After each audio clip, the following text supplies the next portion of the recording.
Hello there, and welcome to the Reddit Slumber. If you're looking for a cozy place to unwind and let your mind wander, you've found it. We're back with another collection of stories to help you gently wind down. As always, if you enjoy our time together, be sure to hit that like button and subscribe for more. Pull the covers up, take a deep breath, and let's dive straight into the stories. Story 1. It all started a year ago, the day my wife Anna came back from her friend Jessica's wedding. Jessica hadn't just married a guy, she'd married a trust fund. Anna walked into her perfectly normal, perfectly average 3-bedroom house looking like she'd just seen a ghost from the future, a ghost wearing Balenciaga. "You should have seen it, Ray," she said, kicking off her sensible heels and dropping her clutch on the counter. "The flowers alone probably cost more than our car." And her dress? It was couture. She wasn't just impressed. She was infected. For the next week, all I heard about was Jessica's new life. Jessica's infinity pool. Jessica's trip to Monaco. Jessica's husband who bought her a Cartier bracelet just for, and I quote, being her. I run a small graphic design business from home. I do okay. We have a mortgage, we take a vacation every other year, and we don't sweat the grocery bill. I thought that was the goal. Apparently, I'd been aiming a little low. The first change was a purse. A sleek, black leather thing with a gold clasp I didn't recognize. It was sitting on the kitchen island one Tuesday. "New bag?" I asked, grabbing a beer from the fridge. "Oh, this old thing," she said, not looking up from her laptop. "Yeah, just a little something for myself." I saw the receipt peeking out of the dust bag later that night. A little something that cost $800. I made a mental note to check our joint account, but I never did. I didn't want the fight. I didn't want to hear how I should be happy for her, how I was being cheap, how she deserved nice things. The guilt trip was her superpower. A week later, it was shoes. Red sold things that made her an inch taller, and our bank account, I presumed, significantly smaller. "Big bonus at work," she announced when I stared at them. We landed the Miller account. My boss is thrilled. She worked in marketing. I knew she was good at her job, but I didn't think she was Louboutin bonus good. Still, I nodded. "That's great, honey. You deserve it." What else was I supposed to say? Accuse her of lying. But then the trickle became a flood. Our closet, once a shared space of my hoodies and her department store dresses, started to look like a showroom. Racks of clothes with tags still on them. Brands I only knew from magazines my mom used to buy. Her side of the closet was a Gucci, Prada, Versace invasion. My stuff was getting squeezed into a corner like a refugee camp for sensible cotton blends. One evening, she came out of the bathroom wearing a silk dress that shimmered under the lights. It clung to her in a way that should have made me feel something other than dread. "Wow," I said, trying to sound impressed. "New dress?" "It's for the company gala next month. Mark, my boss, said we all need to look the part. He's giving us a generous wardrobe allowance." "A wardrobe allowance? For everyone?" "Well, for the senior team. You know. Incentives." Incentives. That word started popping up a lot. Everything was an incentive. The expensive dinners she started going to after work, the spa days, the weekend team building trip to a Napa vineyard I wasn't invited to. It was all just part of her amazing new promotion. A promotion that, as far as I could tell, didn't come with a new title or a press release, just a fire hose of cash. I felt a knot of suspicion tightening in my gut, but I kept swallowing it down. I was the bad guy if I questioned it. I was the one holding her back, the anchor tied to her rising star. So I played dumb. I complimented the dresses. I told her she looked beautiful. And I started sleeping a little worse each night. The breaking point didn't come with a bang. It came with a hunt for a piece of paper. We were refinancing the house, and the bank needed a copy of our original mortgage agreement. I remembered stashing it in a file box in our walk-in closet. I pushed past the wall of new silk and cashmere, the air thick with the smell of expensive perfume and new leather. The box was tucked away on the top shelf behind a stack of hat boxes I had never seen before. As I pulled it down, one of the hat boxes tipped over. It wasn't hats that spilled out. It was a pile of receipts, a few jewelry boxes, and a single, crisp white envelope. It didn't have a logo. Just her name, Anna Miller, printed on the front. It felt heavy. I knew I shouldn't open it. It felt like stepping off a cliff. But I was already falling. I tore it open. It was a bank statement. Not from our bank, but from some online-only outfit called Apex Financial. My eyes scanned the page, my heart starting to pound against my ribs. Direct deposit $2, $450. Direct deposit $3, $100. Direct deposit $1, $900. Direct deposit $2, $600. 4 deposits in 1 month. All from our company's payroll department. They were all coded differently: expense reimbursement, performance bonus, project stipend, but they added up to just over $10,000. In 1 month. Her take-home pay, the one that went into our joint account, was around $5,000. This was double. This was a secret. My hands started to shake. This wasn't a bonus. This wasn't a wardrobe allowance. This was a whole separate financial life. I folded the statement, my fingers creasing the paper with surgical precision, and slid it back into the envelope. I put everything back exactly as I'd found it: the file box, the hat boxes, the lie. That night I made spaghetti her favorite. We sat at the table, the silence punctuated by the clinking of our forks. She was scrolling through her phone, probably looking at another $5,000 watch. I needed to know. I needed to see her face when I asked. I took a sip of water, my throat suddenly dry. "Hey," I said, my voice unnervingly calm. "I got an offer in the mail today for a high-yield savings account from a place called Apex Financial. Ever hear of them?" Her thumb stopped scrolling. Her head stayed down, but I saw the color drain from her face. It was like watching a light switch get flipped off. She took a slow, deliberate breath before looking up, forcing a little laugh that sounded like cracking glass. Apex No doesn't ring a bell. Probably just junk mail. She lied. She looked right at me and lied. And in that moment I knew. I didn't know what it was, but I knew it was bad. Very bad. The spaghetti turned to ash in my mouth.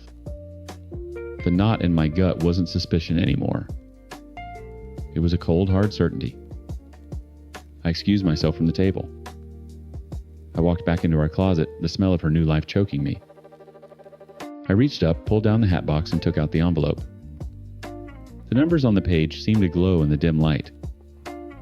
They weren't just numbers, they were a story, and I was going to get to the end of it. I stood there for a minute, the paper trembling in my hand. I could hear her in the kitchen, humming a little tune as she cleared the plates, pretending everything was normal. But it wasn't. And it would never be normal again. I walked out of the closet, the statement held tight in my fist, my shadow stretching long down the hallway ahead of me. She was standing at the sink, her back to me. I took a deep breath. The quiet was about to end. I didn't say her name. I just let the silence hang in the air until she felt it. She turned from the sink, a dish rag in her hand, a fake smile already forming on her lips. It died when she saw the paper in my fist. "What's that?" she asked, her voice a little too high. I unfolded the statement and held it up. "Apex Financial," I said. "You told me you'd never heard of them." Her eyes darted from the paper to my face and back again. The color that had drained from her face at the dinner table was gone for good. She looked translucent under the kitchen lights. "Ray, it's not what you think." "Then what is it, Anna? Because it looks like 10 grand in secret off-the-books payments from your company in a single month." "Explain it to me." She leaned back against the counter, her knuckles white. It's complicated. Mark set it up. It's a bonus structure for tax purposes. To help us out. Help us out, or help you buy half of Rodeo Drive. This isn't a bonus. This is stealing. The word hung there ugly and sharp. She flinched. It's not stealing, it's creative accounting. The company writes it off. Nobody gets hurt. Nobody gets hurt, I laughed, a harsh grating sound. I get hurt, Anna. Your husband. The one who thought we were a team, who didn't know his wife was a common thief living a second life. Tears welled in her eyes. The guilt trip was warming up in the bullpen. I did it for us, Ray, so we could have nice things. So I wouldn't have to feel embarrassed when I'm out with Jessica. This has nothing to do with us. This is about you. You need to call Mark tomorrow, quit your job, and we're going to figure out how to pay this money back. Her face hardened instantly. The tears vanished. No. What do you mean, no? I'm not quitting, she said, her voice dropping to a cold whisper. I won't. You can't make me. She pushed past me and went to the bedroom, slamming the door. The sound echoed the finality of her words. She wasn't just refusing. She was choosing. She was choosing the lie. I stood there for a long time before pulling out my laptop. Her boss, Mark, was easy to find. His Instagram was public. The profile picture was him on a boat grinning, a gaudy gold watch on his wrist. I scrolled through his feed. A new Audi R8 posted 2 months ago. A trip to Dubai 6 weeks ago. A picture from last weekend of him and his wife at a charity gala, her neck dripping with diamonds. His lifestyle had upgraded right alongside Anna's. Partners. They were partners. And then I saw it. A video posted from the Napa team building trip. It was a group shot panning across smiling faces.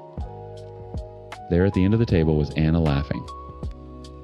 Mark's arm was draped casually over the back of her chair, his fingers just barely brushing her shoulder. It was nothing. And it was everything. I walked back to the bedroom and opened the door without knocking. She was sitting on the edge of the bed staring at the wall. You're having an affair with him. It wasn't a question. She didn't even try to deny it this time. She just crumpled her body, folding in on itself, as a sob tore out of her throat.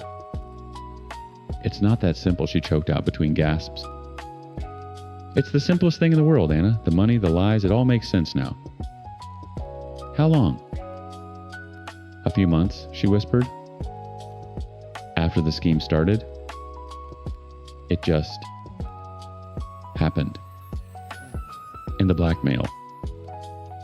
Her head snapped up, her eyes wide with shock and fear. What? He's got something on you, doesn't he? That's why you won't quit. That's why you looked at me with pure terror when I suggested it. He's blackmailing you. The dam broke. The whole story came flooding out in a torrent of shame and regret. It started with the money, then the affair.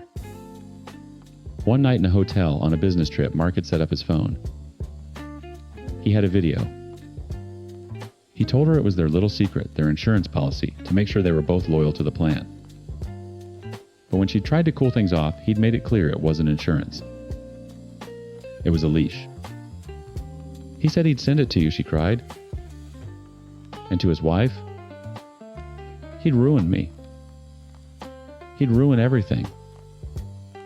I felt nothing. The sadness, the betrayal. It was all burned away by a cold, white-hot rage. The woman crying in front of me was a stranger. She had destroyed our marriage, our life, for handbags and a cheap affair. Show me, I said, my voice flat. What? The video. I want to see it. And all the texts. The emails. Everything you have that proves the fraud, now. She shook her head, terrified. Ray, please. You don't have a choice anymore, Anna. You either give it to me, or I walk out that door right now and you can deal with Mark and the fallout all by yourself. You owe me this. Numbly, she handed me her phone. I watched her fingers tremble as she navigated to a hidden folder. It was all there.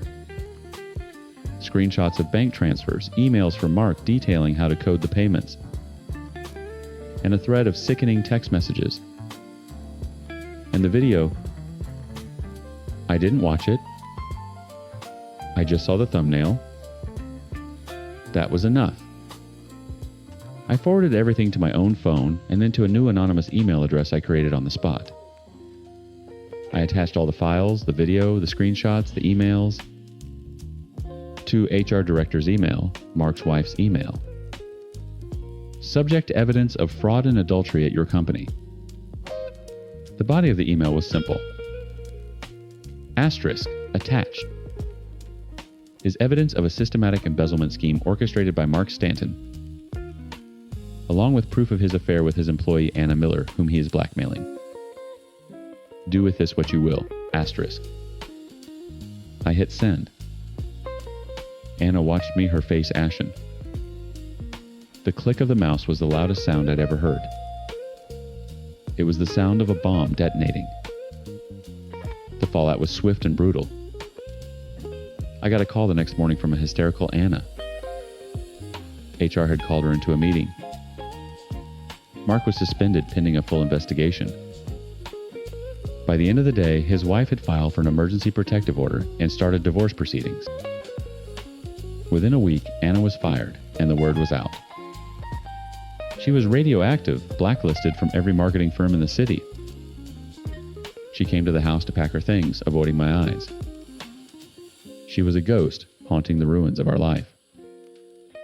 I have nothing left, she said quietly, folding a silk dress into a suitcase.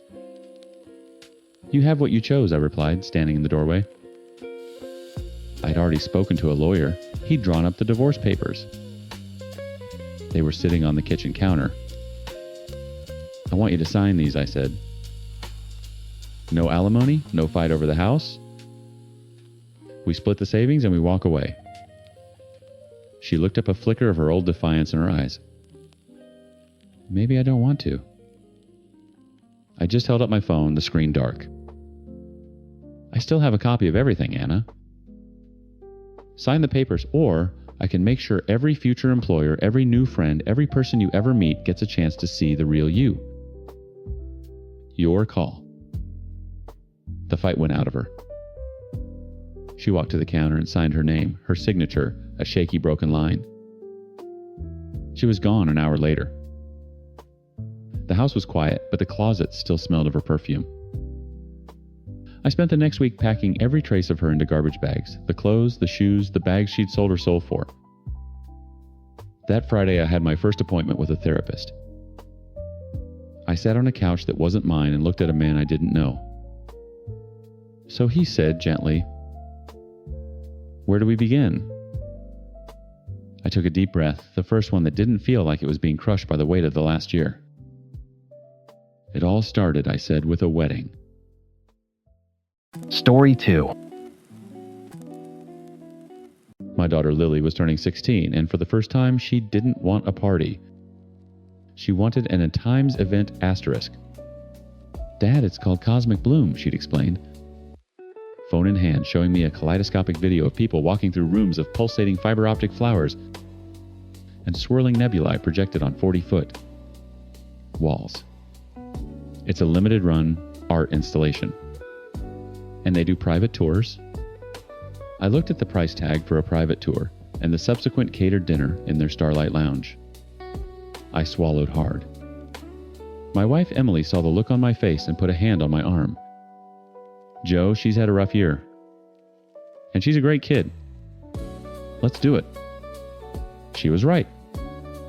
Lily was a great kid, and a sweet 16 like this felt earned. So we booked it. 30 guests. Prepaid, non-refundable tickets.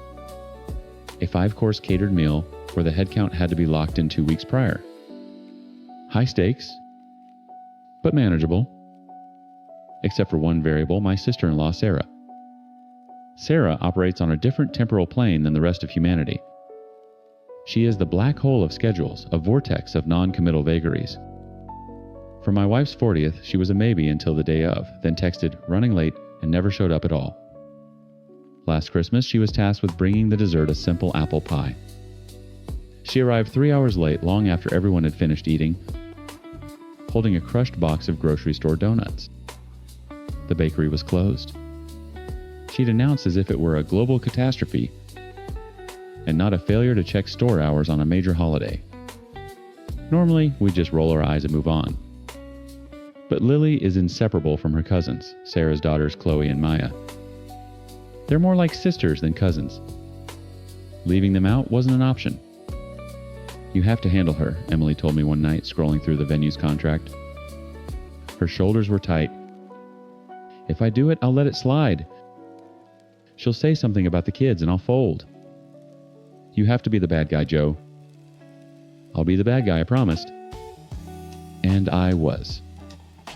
I was the most organized, communicative, painstakingly clear bad guy in the history of family event planning. Asterisk, asterisk. 3 months out, asterisk, asterisk. The email invitation went out. A slick digital card with all the Cosmic Bloom branding. I wrote the text myself.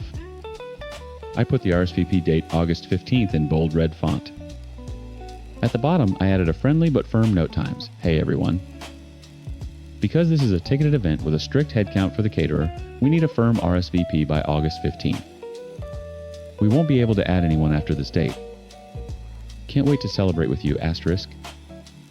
Everyone else responded within a week. Sarah's email remained unopened. Asterisk, asterisk. 1 month out, asterisk, asterisk. I sent a group text to the stragglers, which was just Sarah. Asterisk. "Hey Sarah, just a friendly reminder about Lily's party next month. The deadline to RSVP is coming up on the 15th. Need to know if you, Chloe, and Maya can make it so I can buy your tickets. Let me know, asterisk." 3 days later, a reply times. "Oh my god, so excited. Will, look at the email tonight, asterisk." She never did. Asterisk, asterisk. 2 weeks before the deadline, asterisk, asterisk, I called her. She picked up on the 5th ring, sounding breathless. "Joe, hey, what's up?" "Sarah, I'm calling about Lily's party." "Oh my god, yes, we can't wait.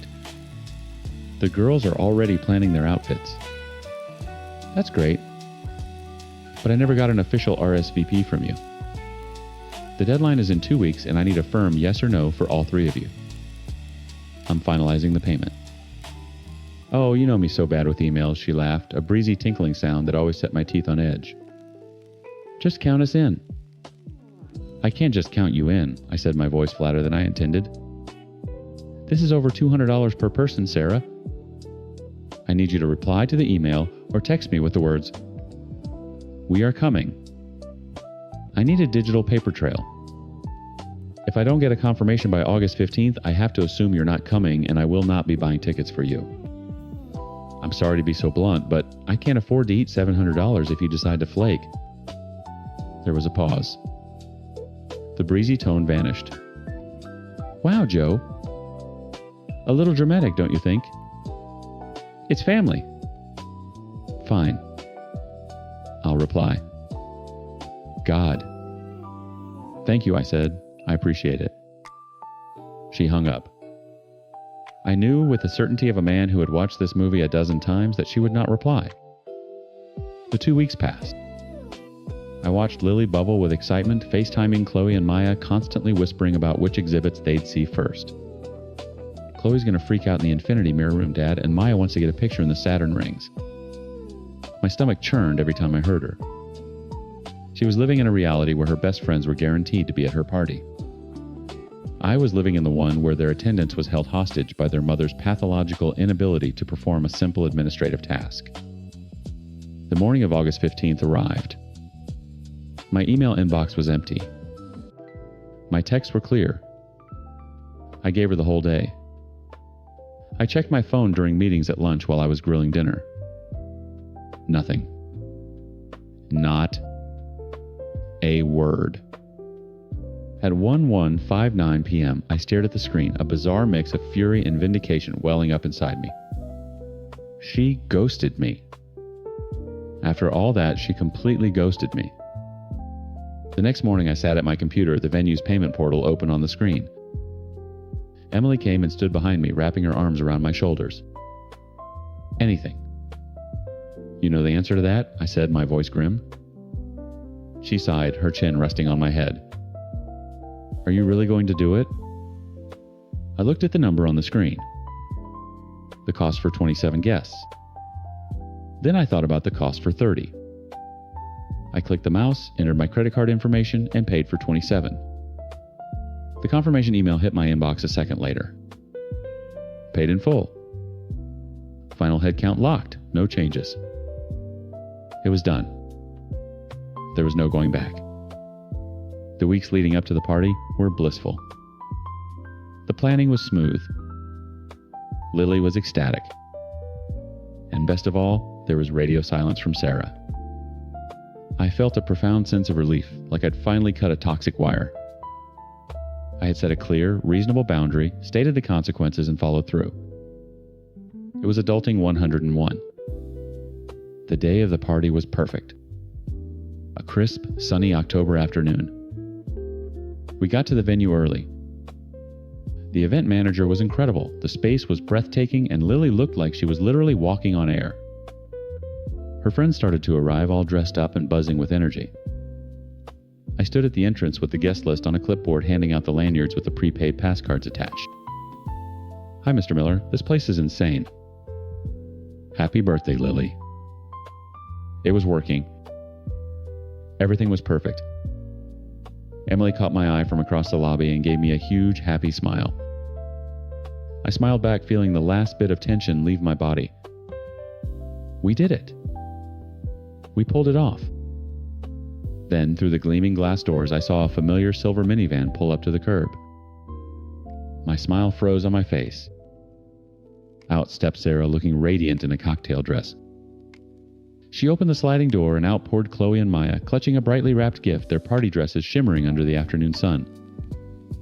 They were right on time. For the first time in their entire lives, they were perfectly, impeccably on time. Emily's face fell, her expression instantly transforming from joy to pure fury. She started walking towards me, a storm gathering in her eyes. And I just stood there, clipboard in hand, watching the grenade I thought I'd disarmed roll right up to my feet, pin-pulled, ready to blow our perfect day to smithereens. Sarah waved a huge theatrical gesture, as if she were arriving at the Oscars. We made it. Traffic was a dream. Emily reached me, her voice a low hiss in my ear. Joe. Handle it, right now. I took a deep breath, my heart pounding a steady, heavy rhythm against my ribs. I will. I walked forward to meet them on the pavement, clipboard held like a shield. Sarah. Hi. Joe, she chirped, pulling me into a one-armed hug that I didn't return. This place is amazing. The girls are just vibrating with excitement. Chloe and Maya beamed up at me. Happy birthday, Lily, Chloe said, holding out the gift. My stomach twisted into a knot. Hey, girls, I said, my voice softer than I intended. Listen, Sarah, we need to talk for a second. I led her a few feet away from the kids towards the entrance. What's going on? She asked, her smile finally faltering. I never got an RSVP from you, I said plainly. I texted, I emailed, I called. The deadline was 2 weeks ago. Her face went blank for a second, then morphed into performative confusion. She pulled out her phone, tapping at the screen with a furrowed brow. What? No, I definitely replied. I remember doing it. You didn't, Sarah, I said, my voice firm. I don't have tickets for you. I don't have seats at the dinner. The head count was locked in and paid for on August 16th. She scoffed, a sharp, ugly sound. Don't be ridiculous, Joe. We're here. We drove 2 hours. Just add us. I can't. It's not a restaurant. It's a private, prepaid event. They don't have a box office. There are no extra tickets. Her eyes hardened. The friendly, flaky facade dissolved, replaced by the cornered, combative woman I knew was always lurking underneath. So you're saying you're not letting us in, she said, her voice rising just enough for a few people in the lobby to turn their heads. I'm saying I can't let you in. I told you this would happen. You're going to turn away your own nieces. On their cousin's 16th birthday, she asked, her voice now loud and dripping with theatrical disbelief. Maya and Chloe had crept closer, their excited faces now filled with confusion and fear. You did this, Sarah. Not me. I gave you every possible chance. Oh, this is unbelievable, she shouted, throwing her hands in the air. After everything, after we drove all this way, you're going to punish my children because of a stupid email. A woman in a blazer with a Cosmic Bloom name tag appeared at my elbow. Sir, is there a problem here? No problem, Sarah snapped, turning on the woman. My brother-in-law is just being a complete sociopath and refusing to let my daughters into their cousin's birthday party. The manager looked at me, her expression professional but wary. I showed her the clipboard. Her name isn't on the list. I have 27 confirmed guests. They are all checked in. I can see you're upset, ma'am, the manager said to Sarah, her voice calm and practiced. But if you're not on the guest list, I can't let you enter the installation. That's when Chloe started to cry.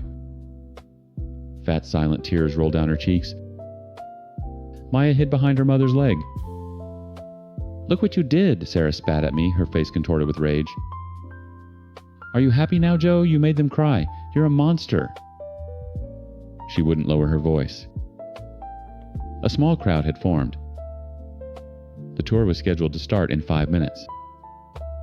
Ma'am, I'm going to have to ask you to step outside, the manager said, her voice losing its gentle edge. You're disrupting the event. I'm not going anywhere. The manager spoke quietly into a radio on her shoulder. A minute later, 2 uniformed security guards appeared. They weren't aggressive, just big and immovable. They flanked Sarah. The scene was surreal. My own family being managed by security at my daughter's birthday party. You have 2 choices, one of the guards said, his voice a low rumble. You can leave on your own, or we can escort you from the property. Sarah stared at me, her eyes burning with a hatred so pure it was almost impressive. She knew she was beaten. She grabbed her daughter's hands. Fine. We're leaving. She looked right at me, her voice dropping to a venomous whisper. You will regret this for the rest of your life. Then she turned and walked away, dragging her sobbing daughters behind her. They didn't look back. The party started. It was, by all accounts, a massive success. The art was incredible, the food was delicious, and Lily's friends were fantastic. But for me, the whole thing was a blur. I watched Lily laughing with her friends in the infinity mirror room, and all I could see was the ghost of Chloe standing beside her. At the dinner table, the 3 empty place settings felt like a condemnation. Halfway through the main course, Lily came over to me, her smile finally fading. Dad! Where are Chloe and Maya? I thought I saw them arrive. Honey, there was an issue, I said, trying to keep my voice light. Your Aunt Sarah didn't RSVP, so there was a mix-up with the tickets. They couldn't stay. Lily's face fell. What? But I was talking to them this morning. They were on their way. Can't you just fix it? I can't. It's all locked in. I'm sorry, sweetie. We'll celebrate with them another time. She looked at the empty chairs, then back at me. Disappointment clouded her eyes. Oh. Okay. She walked back to her friends, but the brilliant spark she'd had all day was gone. The real hell began on the car ride home. My phone, which had been on silent, lit up like a Christmas tree. I glanced at the screen. 37 missed calls. Over 100 text messages. It was an all-out assault from Emily's family. Her mother times Joseph, I have never been so ashamed in my life. Call me immediately. Asterisk, her brother times. What the hell is wrong with you, Sarah? Is hysterical. Asterisk.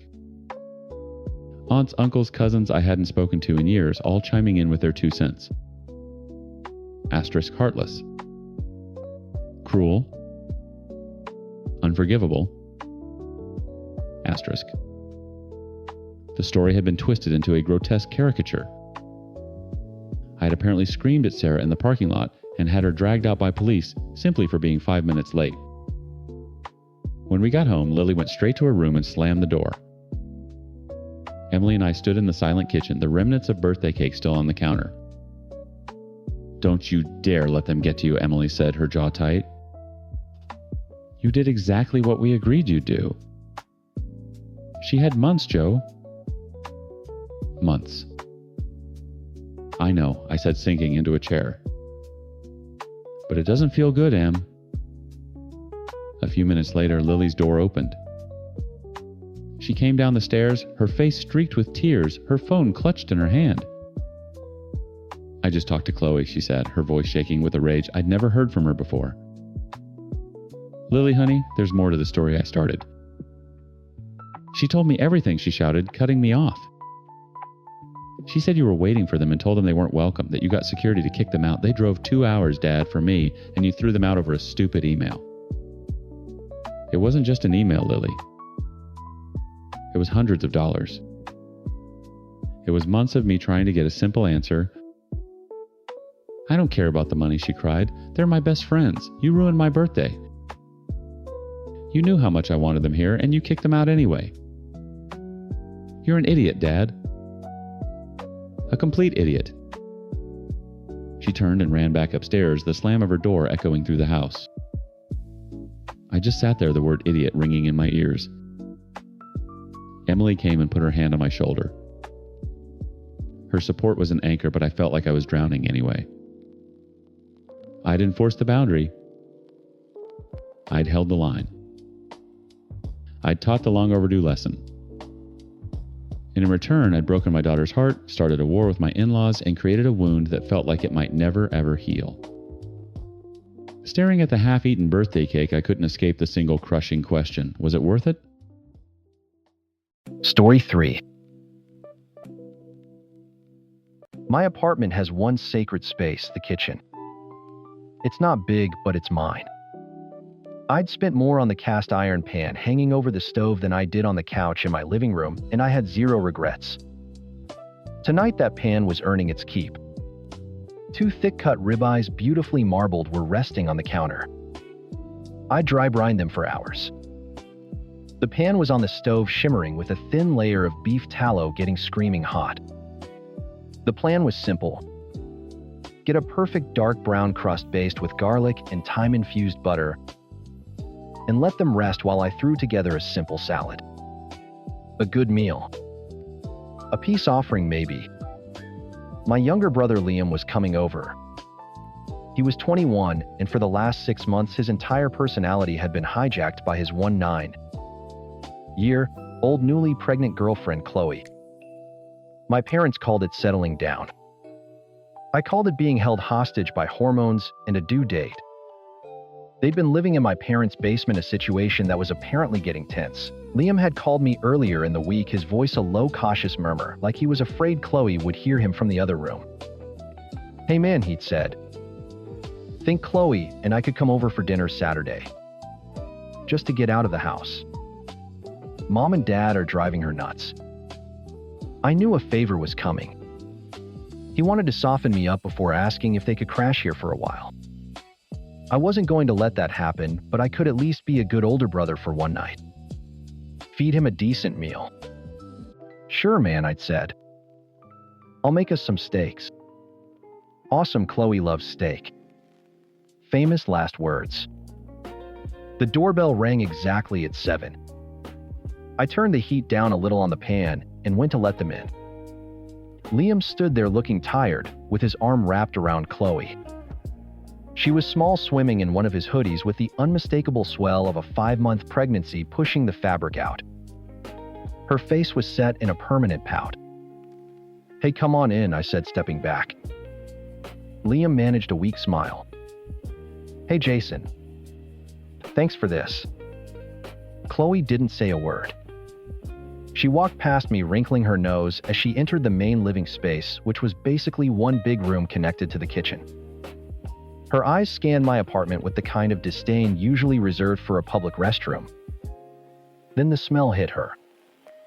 The rich, savory scent of rendering beef fat. The scent of a goddamn masterpiece in progress. Ah, she groaned, her hand flying to her mouth. What is that time smell asterisk? I closed the door, my good mood starting to evaporate. It's steak, Chloe. I'm searing the steaks. It's making me sick, she said, her voice turning whiny. She leaned dramatically against Liam. I think I'm gonna be sick. Liam went into full panic mode, rubbing her back and shooting me a helpless look. Babe, it's okay. It's just food. We can open a window. I don't want a window. I want it to stop time, she whined. All right? Deep breaths, Jason. You're the adult here. She's a pregnant teenager. Be the bigger person. Okay, no problem, I said, forcing a calm tone. I walked over and opened the window above the sink, letting in a blast of cool night air. I haven't even finished cooking them. I can wrap them up and make you something else. I've got chicken, pasta, whatever you want. She looked at me like I just offered her a plate of dirt. I don't want your chicken. Okay, pasta. No. She crossed her arms over her chest, a difficult maneuver over her baby bump. Her pout deepened. I want Chinese food. I blinked. I looked at Liam, who was studiously avoiding my gaze. Chinese food, Chloe, this isn't a restaurant. I don't have Chinese food. Then go get it, she said, not to me but to Liam. Her voice was flat in order. She didn't even look at him, just stared at a spot on my wall as if it had personally offended her. The place on Elm.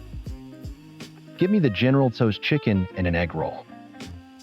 Liam looked at me, his eyes pleading. The apology was right there, hanging in the air between us. He was a puppet and she was pulling every string.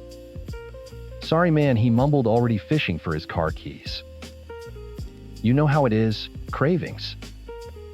Cravings. I repeated the word, tasting like acid.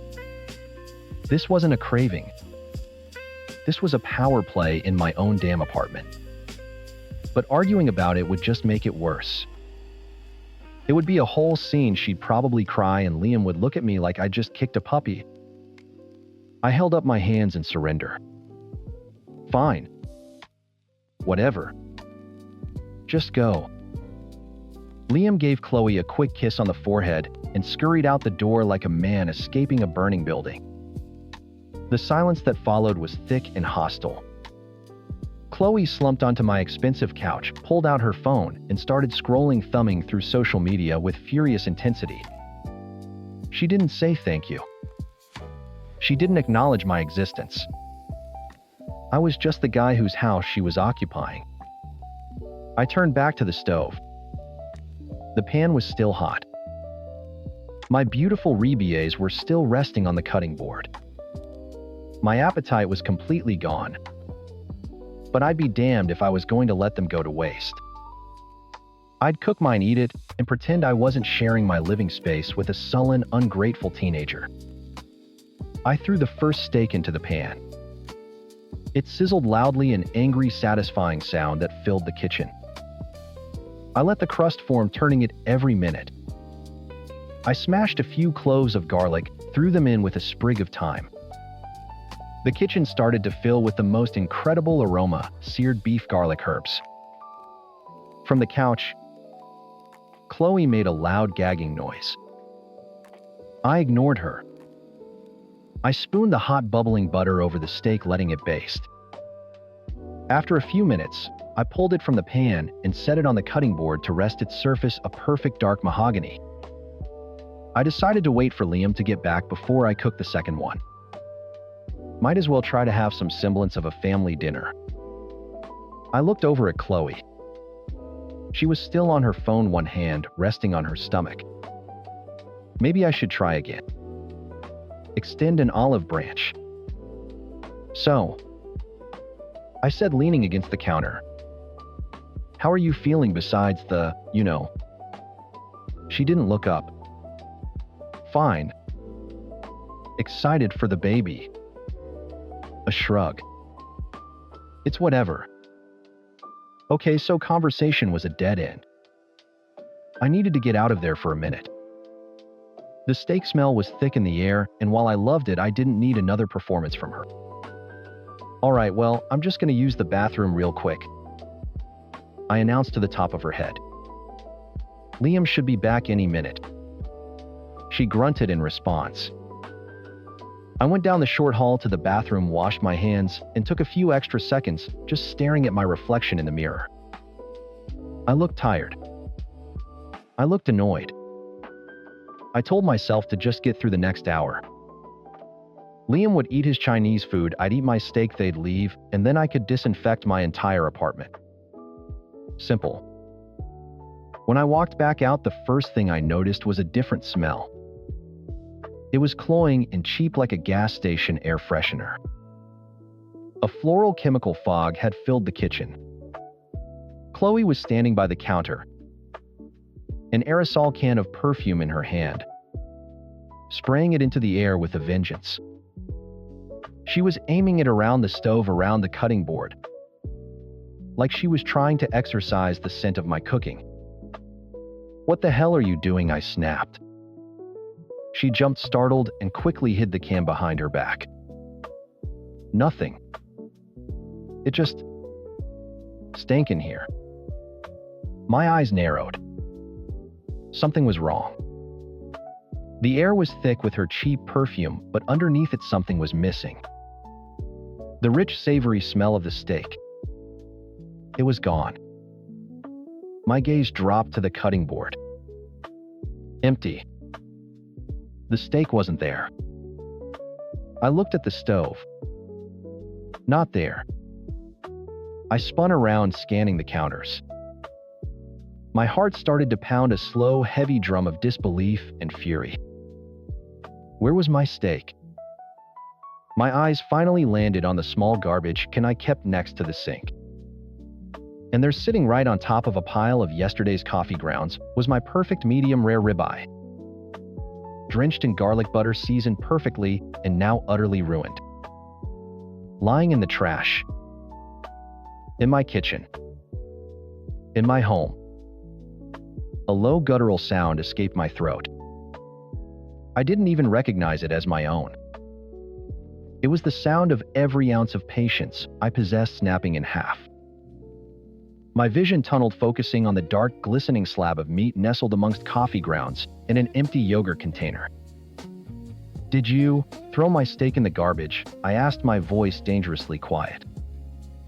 Chloe finally had the decency to look scared.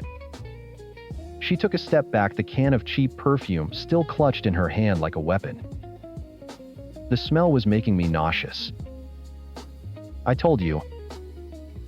I offered to make you something else. I opened a window. Liam went to get you Chinese food. I took a step toward her, and she flinched. And you walked over here, picked up my dinner off my cutting board, and threw it in the fucking trash. I'm pregnant, she wailed, as if that were a magic incantation that excused everything. My sense of smell is really sensitive. Get out of my kitchen, I said. The words were cold, hard little stones in the air between us. What? I said, get out of my kitchen. Go wait on the couch. Don't touch anything else. She stared at me, her mouth hanging open, a mixture of shock and indignation on her face. Then, as if realizing she'd lost this round, she scurried out of the kitchen and huddled back on the couch, pulling out her phone and furiously texting. I knew exactly who she was texting. I stood there for a moment, just breathing. I stared at the ruined steak. It wasn't about the money or the time I'd spent preparing it. It was the sheer breathtaking audacity, the complete and utter lack of respect. To come into my home, my sanctuary, and do times that asterisk. The lock on the front door clicked. Liam walked in holding a plastic bag that smelled of fried food and sweet and sour sauce. He had a goofy, apologetic smile on his face that died the second he saw the tension in the room. "Hey, I'm back. Got the..." He trailed off, looking from my face to Chloe, who was now glaring at me from the couch. "What's going on?" I didn't look at him. I pointed a single trembling finger at the garbage can. "Ask your girlfriend." Liam put the bag on the small entryway table and walked cautiously into the kitchen. He peered into the can. His shoulders slumped. He let out a long, weary sigh. "Oh, Chloe." "She threw it away, Liam," I said, my voice flat. "And then sprayed the entire kitchen with perfume like it was a crime scene." He turned to me, his hands held up in a placating gesture. "Jason, look, I'm sorry. She's, the hormones are all over the place. She didn't mean anything by it. That was it. That was the line. The all-purpose excuse for every shitty, entitled thing she'd done for the last 6 months." "I don't care," I said. "I want you both to leave." Liam's jaw dropped. "What, man, come on. We haven't even eaten. Her food is right there. Then she can eat it in the car. Get your stuff and get out of my apartment." Chloe let out a theatrical sob from the couch. "See," she cried, her voice thick with manufactured tears. "He hates me. I told you he hates me." Liam rushed over to her side, wrapping his arms around her as she buried her face in his chest. He shot a venomous look over her shoulder at me. "Are you happy now? Look what you did."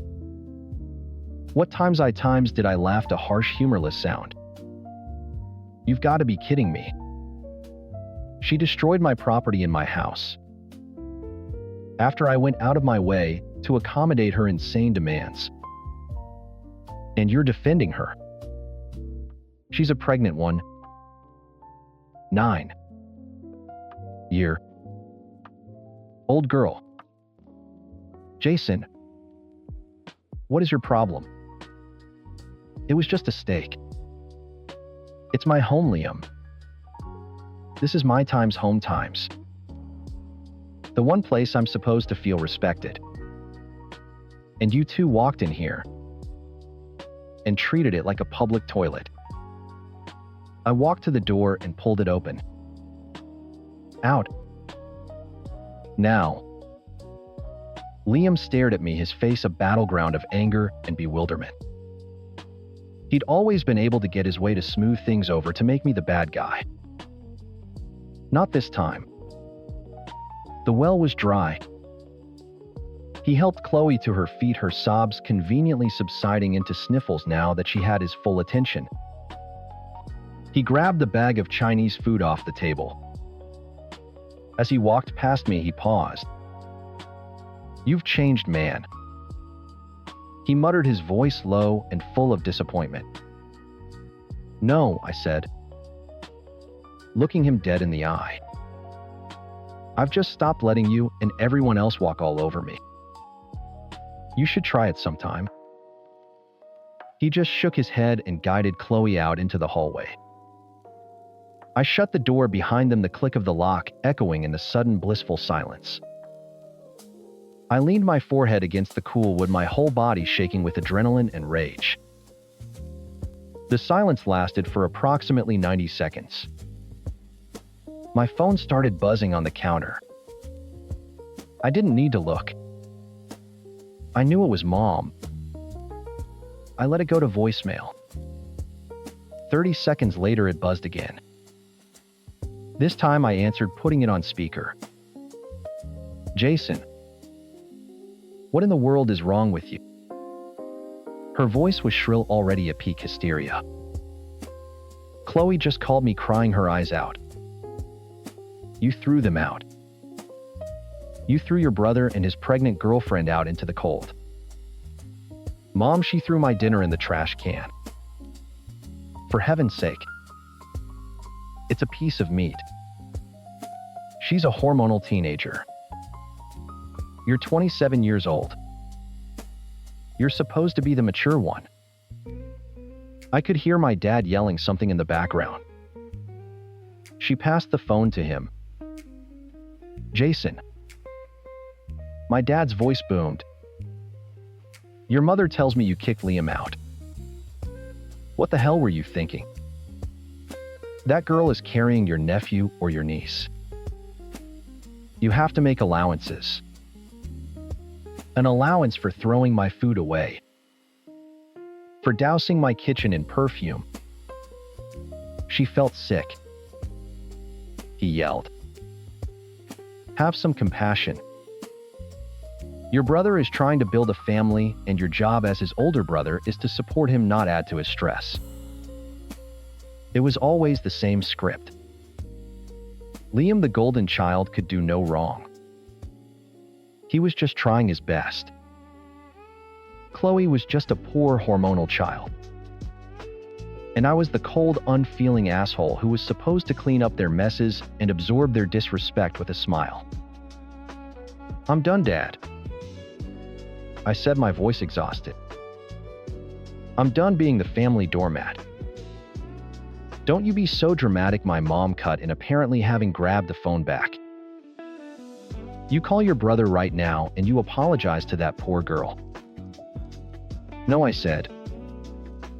The word felt powerful. Final. I will not. There was a stunned silence on the other end. Jason Alexander, you will do as I say. I hung up. The phone immediately started ringing again. I silenced it and set it face down on the counter. I walked over to the garbage can.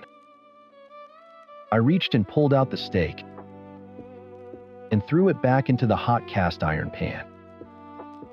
The sizzle was loud in the quiet apartment. I didn't care that it had been in the trash. I seared it for another 30 seconds on each side, turning the heat up as high as it would go. A 5-second rule for my own damn sanity. I didn't even put it on a plate. I just took the cutting board over to the table, sliced into the ribeye, and ate it right there standing up in my kitchen. It was the most satisfying and most expensive steak I'd ever eaten. And it was worth every penny. Story 4. I guess I thought love would be enough. I thought the baby growing inside me, a tiny perfect link between me and Derek, would be enough to smooth over the cracks. I was 27, pregnant, and ridiculously in love with a 5-1-year-old man who made me feel like the only woman on earth. I was also an idiot. The day my boxes arrived at his sprawling suburban home, our Times home, he kept correcting, was the day the fantasy shattered. Derek's 4 daughters were arranged on the living room couch, like a panel of unimpressed judges. Scarlett, the 18-year-old with her jet black hair and a scowl that could curdle milk, didn't even look up from her phone. Maya, 16, and Ava, 14, whispered to each other behind their hands, their eyes flicking towards my growing belly. Only Lily, the 13-year-old, offered a flicker of something that wasn't pure hostility. It might have been pity. Girls, give me a hand with these, will you? Derek boomed, setting a heavy box labeled kitchen down with a grunt. Scarlett snorted. I have homework. She didn't move. Maya muttered, my back hurts. The excuses tumbled out flimsy and transparent. Derek just sighed, that weary sound I was starting to get used to, and kissed my forehead. Don't worry about them, sweetheart. We'll manage. And we did. For 2 hours, Derek and I hauled my life into his while his 4 able-bodied daughters scrolled through TikTok. The first dinner was just as welcoming. I'd made lasagna from my mom's recipe, hoping for a peace offering. The girls picked at it. "It's a little greasy," Ava announced, pushing a noodle around her plate. "There's not enough salt," Maya added. I was trying to form a response when Scarlett dropped her fork with a clatter. She looked straight at me, her eyes cold. "Can I just ask something?" Derek tensed beside me. "Scarlett." "No. I want to know." She insisted, her voice dripping with venom. "Does the age gap not bother you? He's literally older than your dad." "It's gross." The word hung in the air, ugly and sharp. My face burned. I could feel the baby kick a nervous little flutter. I opened my mouth, but nothing came out. Derek shot to his feet, his chair scraping violently against the floor. "That's enough. Go to your room. Now." Why? Scarlett shot back, standing to meet him. "Because I said what everyone's thinking. She's a gold digger who got knocked up to trap you. I said go to your room." He roared, his face turning a deep, dangerous red.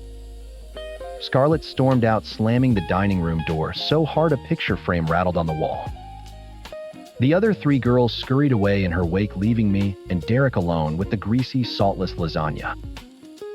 He sank back into his chair, rubbing his temples. "I'm so sorry, baby," he whispered. She's having a hard time." That fight was the starting gun. Scarlett's open warfare triggered a campaign of passive-aggressive terrorism from the younger 3. It was a coordinated attack. Chores became a distant memory. Dirty dishes piled up in the sink, forming a precarious sticky tower. I'd come downstairs in the morning already nauseous, and the smell would send me running for the bathroom. "Ava, honey, can you please load the dishwasher before you go to school?" I asked one morning, my voice gentle. She looked right through me, grabbed an apple from the counter, and walked out the front door. The silent treatment was their favorite weapon. I was a ghost in my own home. They'd walk into a room, see me, and walk right back out. They talked to their dad on the phone in front of me, making plans, laughing, and never once acknowledged my existence. Then came the calls from school. "Yes, Principal Davis, I understand," Derek said into the phone one afternoon, his back to me. "Lily was caught vaping in the girls' locker room." "Yes, again. I'll talk to her." He hung up and hid. "Teenagers." "Derek, that's the second time this month," I said, trying to keep my voice steady. "Maybe a stricter punishment is in order." Taking her phone away for a week. He waved a dismissive hand. "It won't work. Her mother and I have tried everything. It's just a phase." His ex-wives. The 2 other women he'd had families with. The girls were shuffled between 3 houses, 3 sets of rules, which meant there were no rules at all.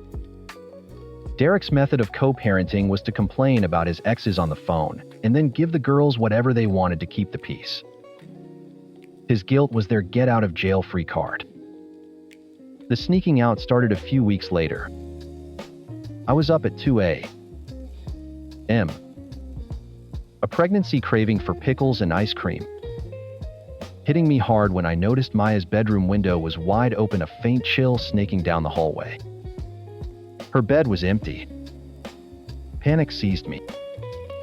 I woke Derek, my heart pounding against my ribs. He barely opened his eyes. "She's probably at a friend's. She does this sometimes. She'll be back before school." Sometimes, I whispered, horrified. "Derek, she's 16. Anything could happen to her." "She's fine, Kim," he mumbled, rolling over and pulling the covers tighter. "Go back to sleep." She came back at dawn smelling of cheap beer and smoke and slipped back into her room without a word. Derek never even mentioned it. I was living in a chaotic, disrespectful frat house run by teenage girls, and the man who was supposed to be my partner, the father of my child, was acting more like a worn-out permissive RA than a parent. My stress levels were through the roof. I felt sick all the time. And it wasn't just the morning sickness. It was the constant simmering anxiety. This wasn't a safe, stable environment to bring a baby into. It was a war zone, and I was losing. The breaking point came on a Tuesday. I'd spent the entire day feeling wretched, the baby pressing on my bladder and my back aching with a dull, persistent fire. I'd begged the girls to please, for the love of God, just rinse their breakfast dishes and put them in the dishwasher. I walked into the kitchen that evening to find the sink not just full but overflowing. A pool of murky gray water was spreading across the granite countertop, dripping steadily onto the hardwood floor. Cereal bowls with fossilized milk rings, plates smeared with ketchup, sticky glasses — it was all there, a monument to their defiance. Something inside me snapped.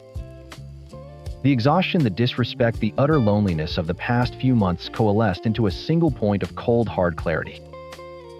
This wasn't a phase. This was our life. And Derek was letting it happen. I turned off the gushing faucet, my hands shaking. I didn't bother with the mess. I walked out of the kitchen, water squelching in my slippers, and went to find him. I knew what I had to say. He was in his leather armchair, a glass of amber liquid sweating on the coaster beside him. The glow from his laptop screen cast his face in shades of blue and gray. He looked up when I entered his study, a manufactured smile spreading across his lips. "Hey, baby. Feeling better?" he asked, his eyes already drifting back to the stock market tickers on his screen. "No," I said.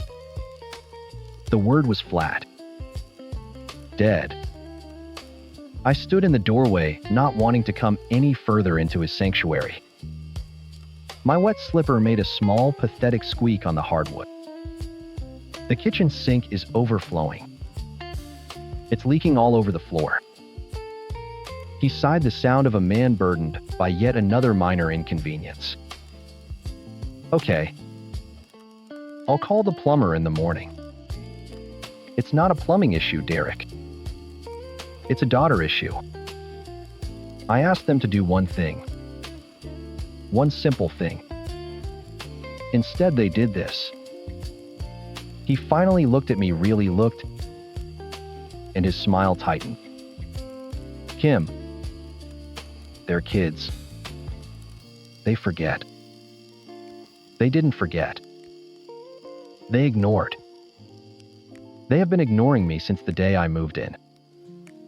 They disrespect me. They disrespect this house. And you do nothing.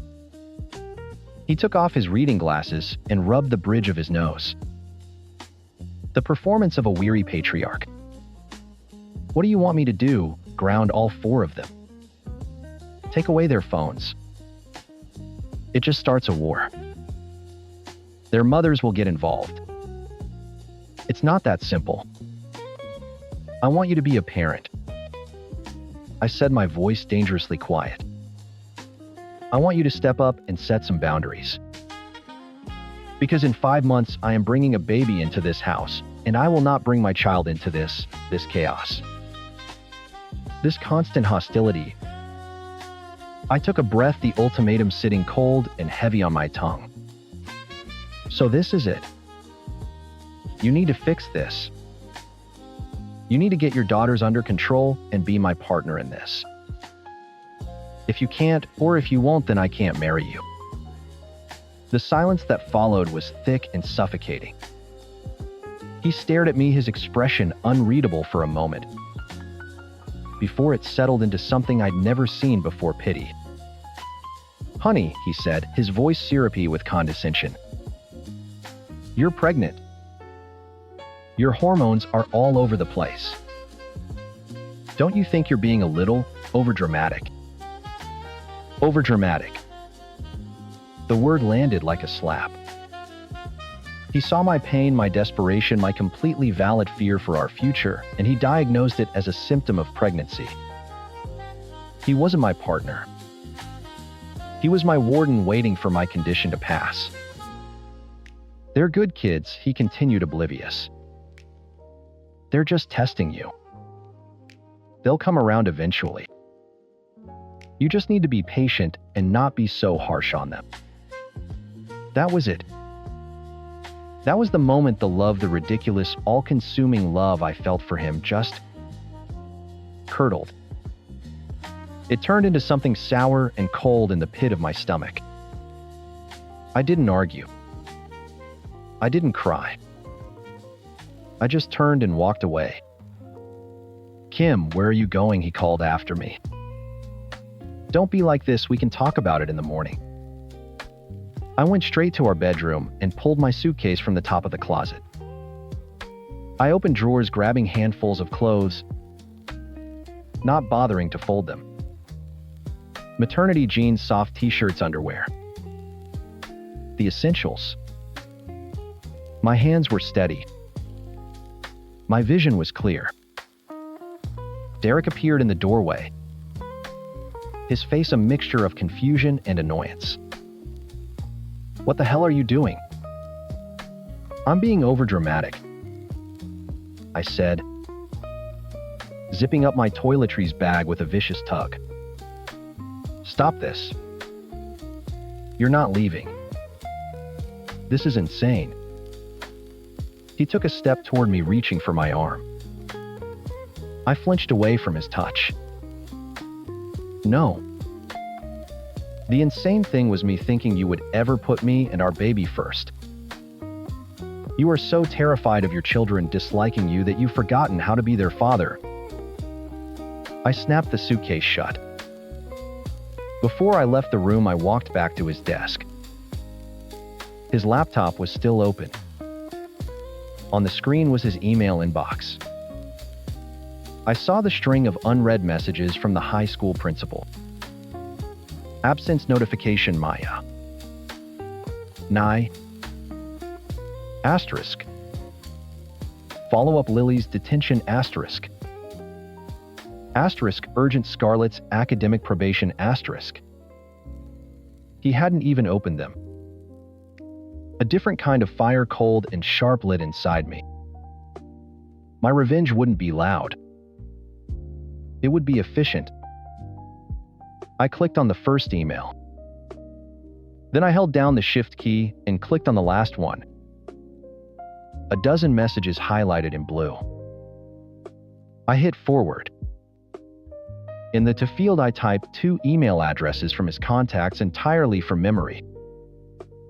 The first was for ex-wife number 1, Scarlett and Maya's mom. The second was for ex-wife number 2, Ava and Lily's.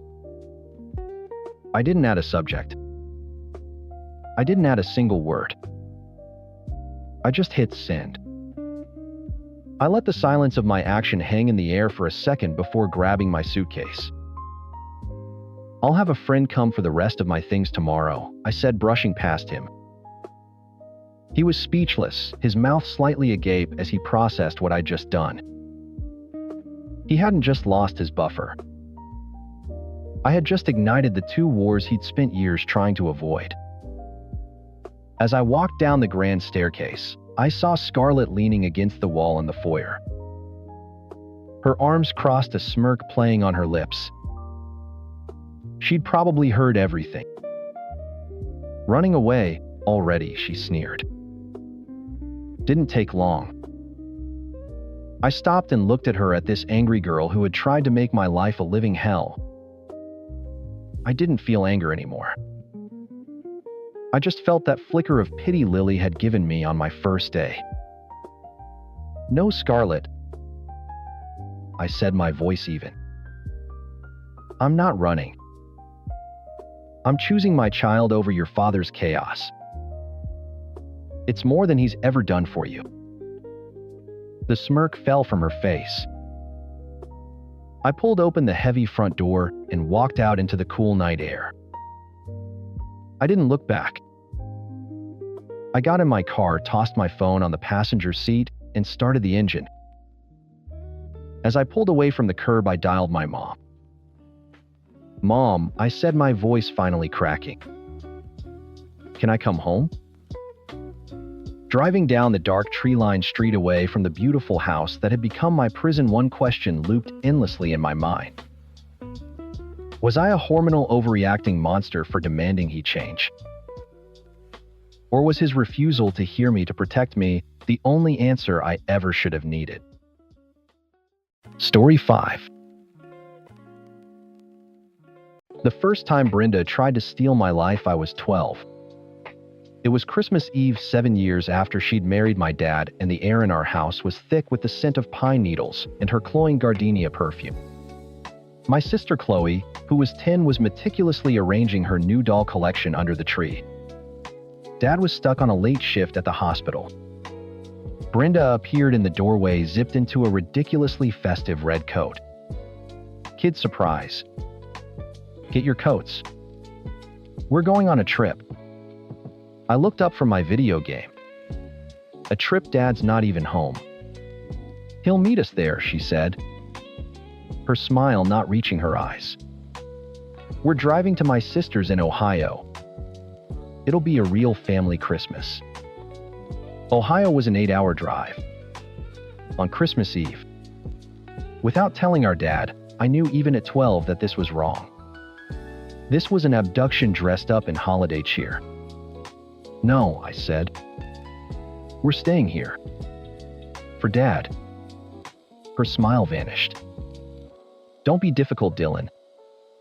I've already packed your bags. They're in the car."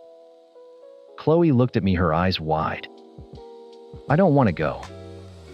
That was all it took. Brenda's face hardened. She strode over, grabbed Chloe's arm, and started pulling her toward the door. "We are not discussing this," Chloe cried out. Something inside me snapped. I launched myself between them, planting my feet. "Let go of her. Get out of my way," she hissed, her fingers digging into my sister's coat. For a second, I saw the raw, desperate narcissism underneath the suburban mom costume. This wasn't about a family Christmas. This was about her picture-perfect fantasy, and we were just props she was trying to drag onto her stage. I didn't move. The standoff lasted until the sound of Dad's car pulling into the driveway broke the spell. She dropped Chloe's arm like it was hot, her face instantly rearranging into a mask of maternal warmth. She never got her Ohio Christmas, and I never forgot the look in her eyes. 15 years later, not much had changed. My fiancée, Sarah, and I were sitting at that same dining table for Brenda and my dad's anniversary dinner. My stepbrother Kyle, Brenda's biological son, and the undisputed center of her universe, was there with his new fiancée, Tiffany. The entire dinner was a masterclass in Brenda's brand of manipulation. Every story circled back to Kyle's brilliance, his recent promotion, Tiffany's impeccable taste. Sarah and I were just background scenery. Finally, during a lull, I squeezed Sarah's hand under the table, stood up, and cleared my throat. "Actually, Sarah and I have some news of our own," I said. My dad beamed. Kyle offered a genuine smile. Brenda just looked impatient, like I was interrupting the main event. "We're pregnant," I said, looking at Sarah, who was absolutely glowing. My dad jumped up to hug us both. "That's incredible. I'm going to be a grandpa." Brenda's reaction was quieter. She manufactured a tight, brief smile. "Oh. Well, that's nice." She took a delicate sip of her wine, then immediately turned to Tiffany, her voice booming with renewed enthusiasm. "Speaking of babies, Tiffany, have you seen the new line of strollers from Silver Cross? When you and Kyle have my grandbaby, we are sparing no expense. It's going to be the most beautiful child this family has ever seen." The message was clear. Our baby wasn't her grandbaby. It was a budget knockoff. The real heir would come from the golden child. I felt the old anger rise in my throat, but Sarah just gave my hand another squeeze. We knew who we were dealing with. For the next 2 months, that's how it was. We'd share an ultrasound picture. Brenda would counter with a story about Kyle and Tiffany's venue scouting for their wedding.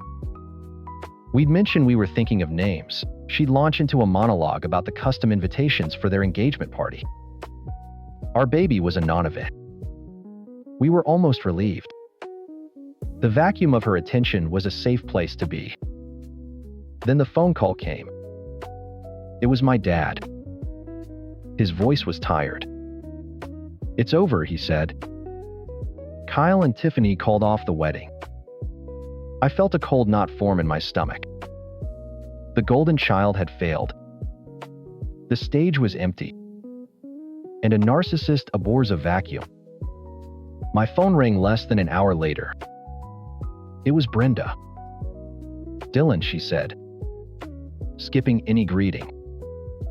Her voice was sharp, crackling with a terrifying new energy. "We need to plan the baby shower. I've cleared my calendar." She showed up the next day uninvited, clutching a 3-ring binder with a gold embossed label Project Grandchild. Sarah and I exchanged a look of pure dread. Brenda spread her documents across our coffee table like a general planning a military invasion. "I've booked the country club's ballroom," she announced. "And I've found the most divine theme." She flipped open the binder to a mood board that looked like a Barbie doll had thrown up all over a Disney princess. It was an assault of fuchsia rose gold and glitter. "I'm calling it Princess Peony's first ball," she said, beaming. "We'll have a string quartet, a 4-tiered cake, and I found a company that makes custom thrones. Your daughter will be celebrated in the style she deserves." Sarah stared at the plans, her mouth slightly agape. "Our daughter," she said softly. "Brenda, we don't know the gender yet. We're not finding out." Brenda waved a dismissive hand. "Oh, please. It'll be a girl. I need a granddaughter. Besides, these colors won't work for a boy." I couldn't take it anymore. "Brenda, no. We're not doing this. This is a lot," Sarah added, trying to be diplomatic. "We were just going to have a casual co-ed party at that little pizza place down the street.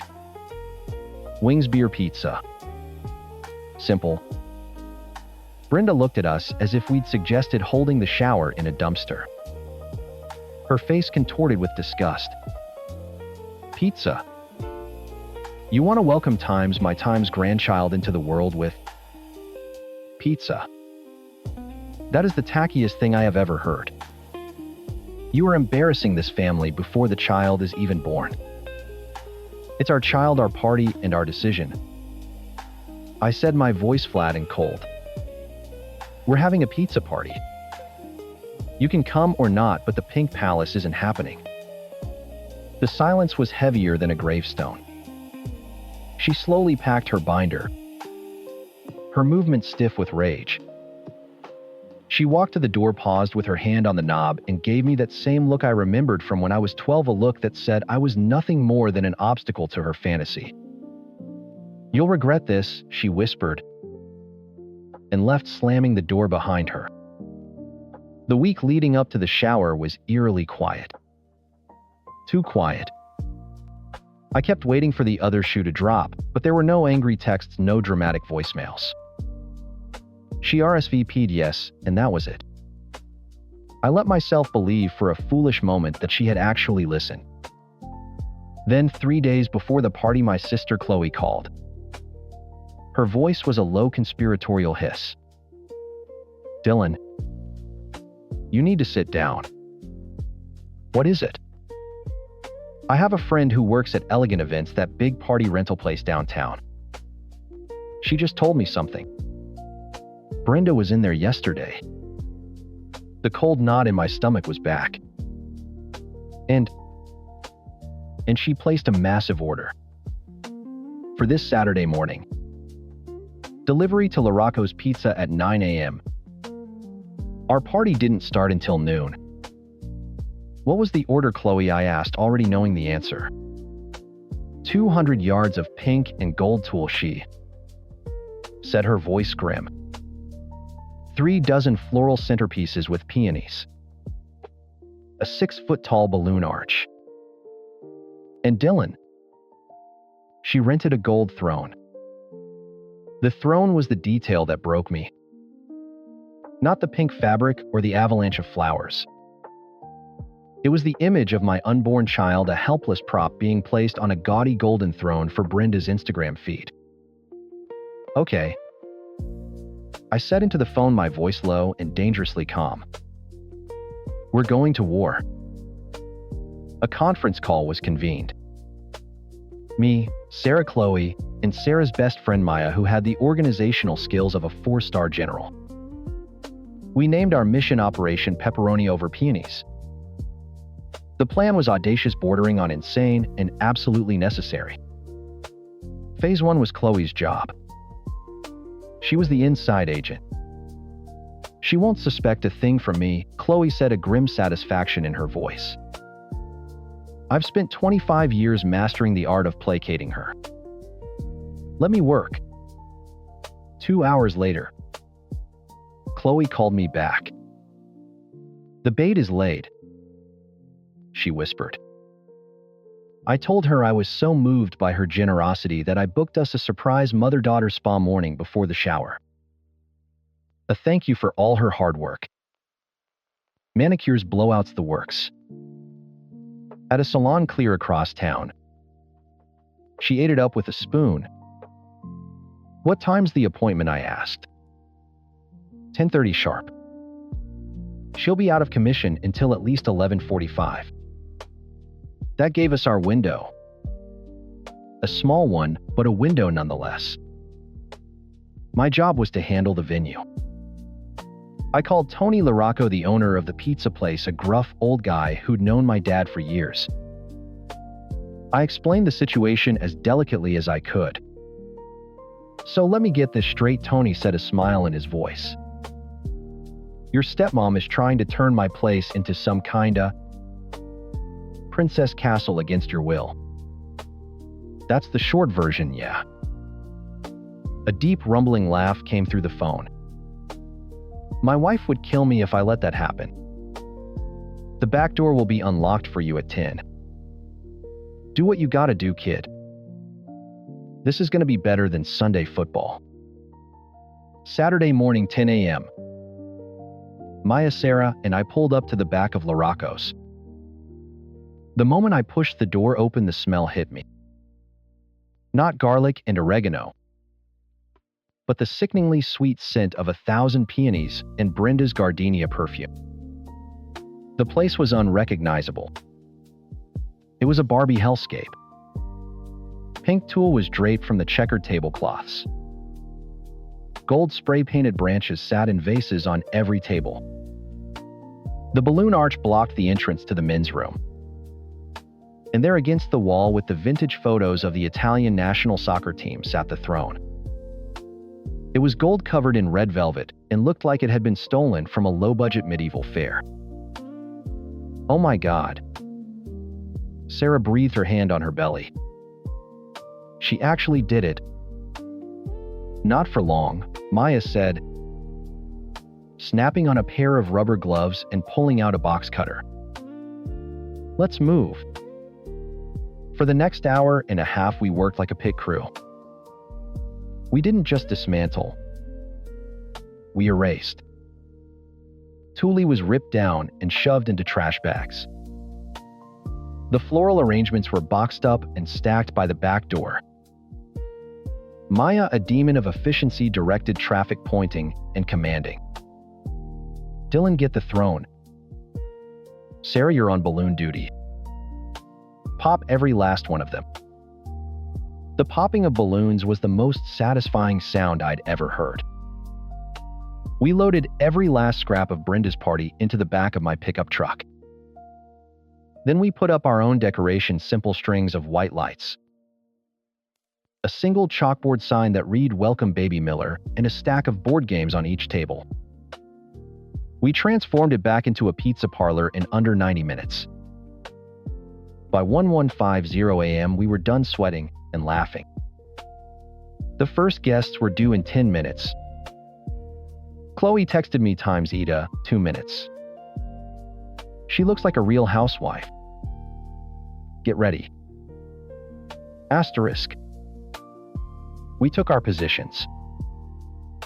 I stood by the door with Sarah. The guests started to arrive, greeting us with hugs and gifts, oblivious to the covert operation that had just concluded. Then the door opened. Brenda swept in Chloe, trailing behind her, looking apologetic. Brenda's hair was shellacked into a perfect blonde helmet. Her nails were a glossy, aggressive pink. She took one step inside, her face alight with triumph, ready to accept praise for the masterpiece she had created. And then she saw it. The checkered tablecloths, the beer taps, the chalkboard sign, the complete and total absence of a single peony. Her smile didn't just vanish. It curdled. Her eyes darted around the room, searching for any remnant of her vision, any shred of her control. She saw the stacks of pizza boxes, the pitchers of soda, my dad laughing with Sarah's uncle. She saw a party that had absolutely nothing to do with her. She locked eyes with me from across the room. I didn't flinch. I just gave her a small, tight smile and a little nod, the same way she had to me all those years ago. Asterisk. I win. Asterisk. The mask didn't just slip. It shattered. For a split second, I saw the same raw, desperate narcissism I'd seen when I was 12. This was her Ohio Christmas all over again. She couldn't make a scene. There were too many people, too many witnesses. Control was everything, and the one thing worse than losing control was looking times like you'd lost control. So she did the only thing she could. She retreated. She found a small table in the corner, as far away from the main group as possible, and sat there stiff and silent for the entire party.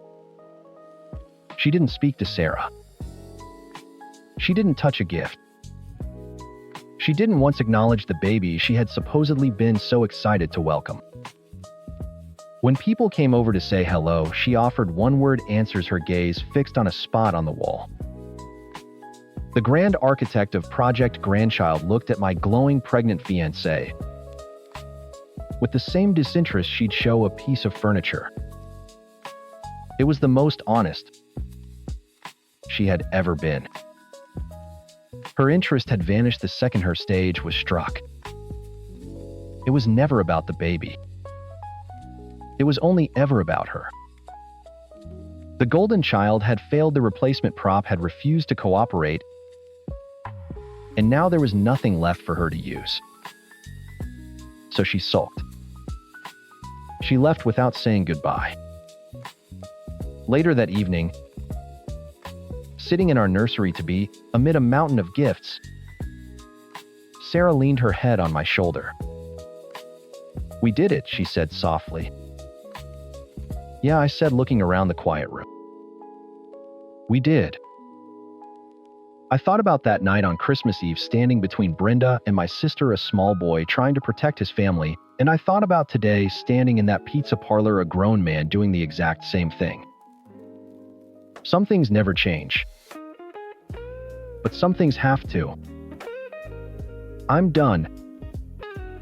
Sarah."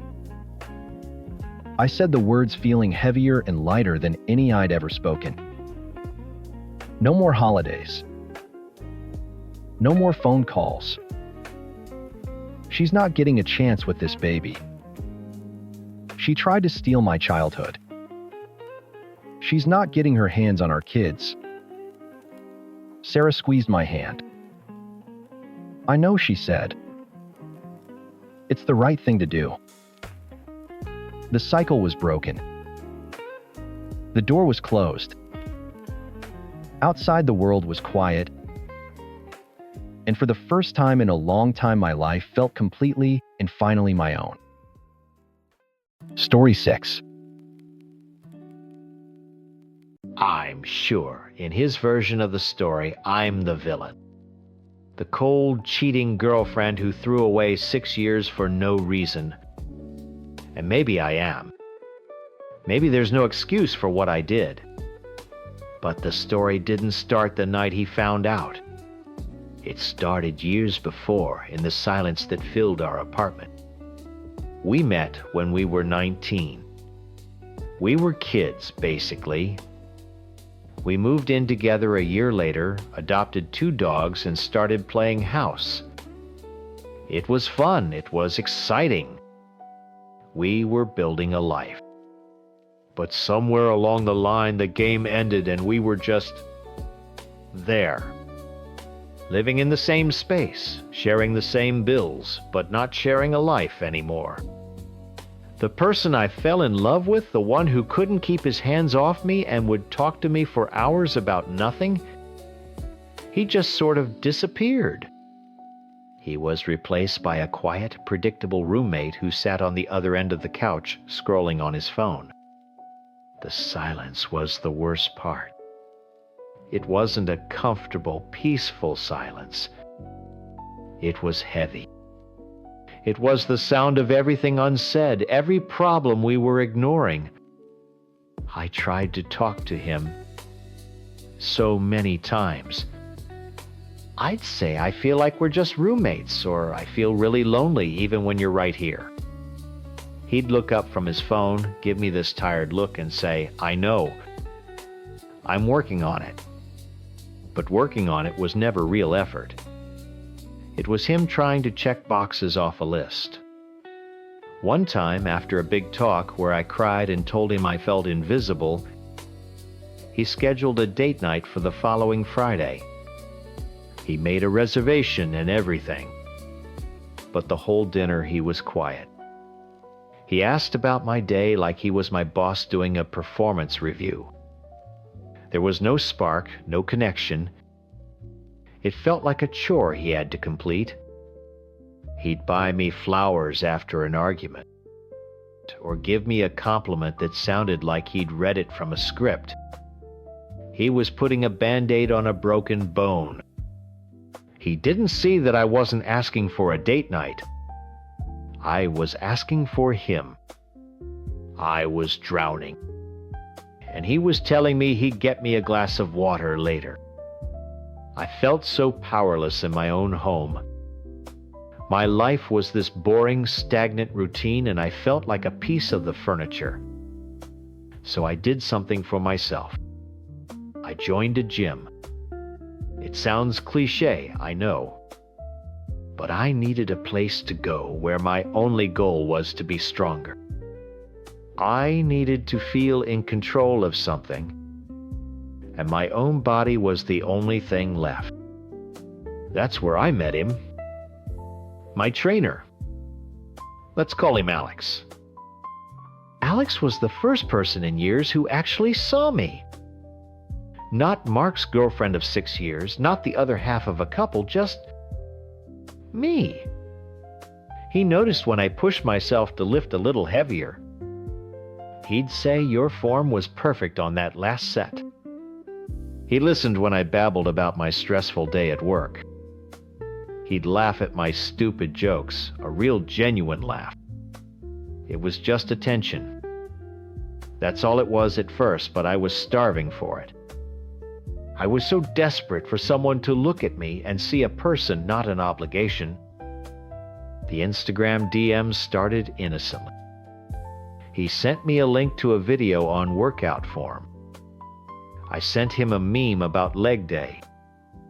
It was friendly. Then it started to change. He'd ask how my weekend was.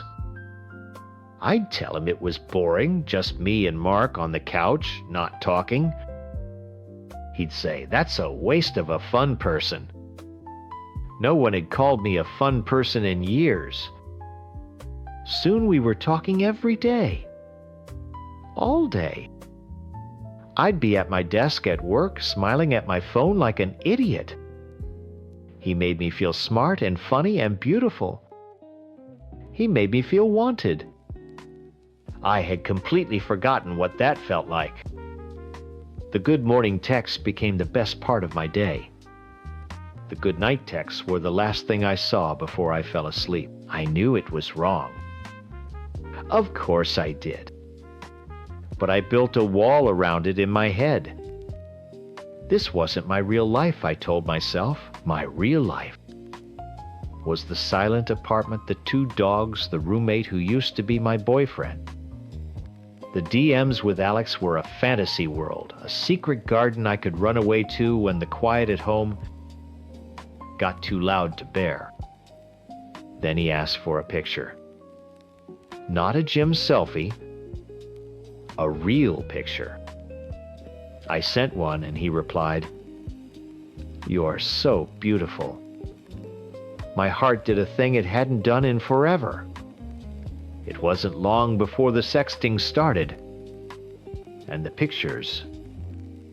I never thought I would be that person. The girl sending nudes to a man who wasn't her boyfriend. But it was intoxicating. In that fantasy world, I was desired. I was the main character. It was a powerful feeling after years of being a background prop. I kept telling myself, it didn't really count. It wasn't physical. We never met up outside the gym. We never even kissed. It was just words and pictures on a screen. It was a coping mechanism, a way to survive until things with Mark got better. I was so stupid to think they ever would. Last night was a typical Tuesday. I went to the gym after work. Alex was there, and the way he smiled at me from across the room made me feel warm all over. I came home buzzing. I'd had a good workout and exchanged a few flirty DMs with him in the car. I felt alive. I felt like myself. I walked up to our apartment door, digging for my keys. I remember thinking that the good feeling would probably disappear the second I walked inside, and saw Mark on the couch, illuminated only by the light of his phone. I was already preparing myself for the silence. I unlocked the door, pushed it open, and stepped inside. The first thing I saw wasn't him on the couch. The living room light was on, which was strange. And standing in the middle of the room next to 2 packed duffel bags and a cardboard box full of his things was Mark. His face was pale, and his eyes were completely empty. My heart didn't just drop, it slammed into the floor. For a second, I couldn't breathe. My fantasy world and my real life, 2 things I had kept so carefully separated in my mind, had just crashed into each other. "Mark," I said, my voice barely a whisper. "What are you doing?" He finally looked at me, and it was like looking at a stranger. The quiet, passive man I lived with was gone. This person's eyes were hard, like dark stones. There was no sadness in them, no confusion, just a chilling emptiness. "I know," he said. His voice was flat. "I know about him. Your trainer." The blood drained from my face. How? My mind raced, but there was only one possibility. My phone. My Instagram. He had gone through my messages. A part of me screamed about the violation of privacy, but that was drowned out by the bigger, louder reality of the bags on the floor. He picked one up. "Don't I choked out, taking a step forward. "Mark, please. Don't just walk out." "What is there to talk about?" he said, not even looking at me, as he slung the duffel bag over his shoulder. "I saw the messages. I saw the pictures. All of it." He started to walk past me toward the door, and a raw panic clawed its way up my throat. I couldn't let him leave like this.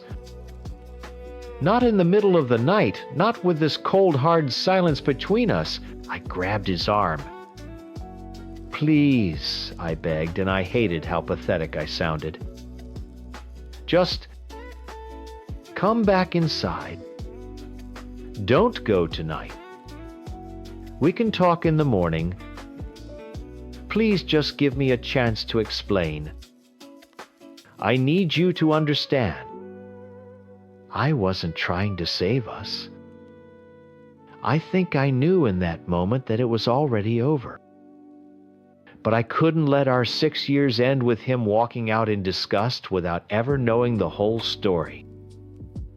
The times why, asterisk." He stopped his back to me. He stood there for a long time, and I could feel the tension in his arm. Finally, he let out a long, tired sigh and dropped the bag. He walked back into the living room and sat on the edge of the couch, staring at the floor. He didn't say a word. I went to our bedroom and shut the door. Neither of us slept. I just lay there in the dark, listening to the hum of the refrigerator, feeling the weight of him in the next room. The silence I had hated for years had transformed into something so much worse. It was active. It was suffocating. The next morning felt like a funeral. The sun was streaming in through the blinds, but the apartment felt gray and cold. I found him in the kitchen making coffee like it was any other day. The routine was so normal it made my stomach hurt. I sat down at our small kitchen table. "Mark?" I started, my voice shaky. He didn't turn around. "Just say it." So I did. I told him everything. I admitted to the messages, the pictures. I confessed that I had kissed him once after a session at the gym. A stupid, impulsive kiss that I had immediately regretted, which was a lie, but it felt less awful than admitting the whole truth of my emotional betrayal. I apologized. I told him how sorry I was for the pain I caused him, and I meant it. My tears were real. Then I tried to make him understand. "I was so lonely," I said, my voice breaking. "I felt like you weren't here even when you were sitting right next to me. I tried to tell you so many times. It felt like I was screaming and you couldn't hear me. He listened. He saw me." It wasn't about him, not really. It was about feeling like a person again. I laid it all out. Faded passion, the roommate phase, the failed date nights, the feeling of being part of the furniture. I wasn't trying to excuse what I did. I was trying to explain the cracked foundation we have been living on. I wanted him to see the whole ugly, broken picture, not just the piece he found on my phone. When I finished, I was crying, just waiting for him to say something. Anything. He finally turned around, a mug of coffee in his hand. The look on his face was one I'll never forget. It was a mix of disgust and a strange, bitter pity. "So that's your excuse?" he said, his voice quiet but sharp. "You were lonely, so instead of trying harder with me, you sent nudes to some guy at your gym. You think that makes it okay?" "No, it doesn't make it okay," I cried. "Nothing makes it okay." "But it's the reason." "I'm not a monster, Mark. I was just hurting." "You know what hurts," he said, stepping closer. "It hurts that for the last 6 months while I was working overtime to save up for a ring because I was finally ready to stop being a stupid kid and give you what you wanted, you were sexting someone else. It hurts that every time you said you were going to the gym, you were going to see him. I didn't see you because you weren't here. You had already checked out. A ring. The word hung in the air between us, sucking all the oxygen out of the room. I felt like I had been punched in the gut. All this time, his quietness, his distance, I had seen it as him pulling away. But he was planning a future. While I was escaping into a fantasy, he was trying to build a real one. He saw the shock on my face. He just shook his head, a single humorless laugh escaping his lips. "Yeah, pathetic, right?" He walked past me into the living room and picked up his bags again. This time I didn't try to stop him. There was nothing left to say. My explanation wasn't a reason, it was just an excuse for betrayal. He heard what I said, but he couldn't see past what I did. I couldn't blame him.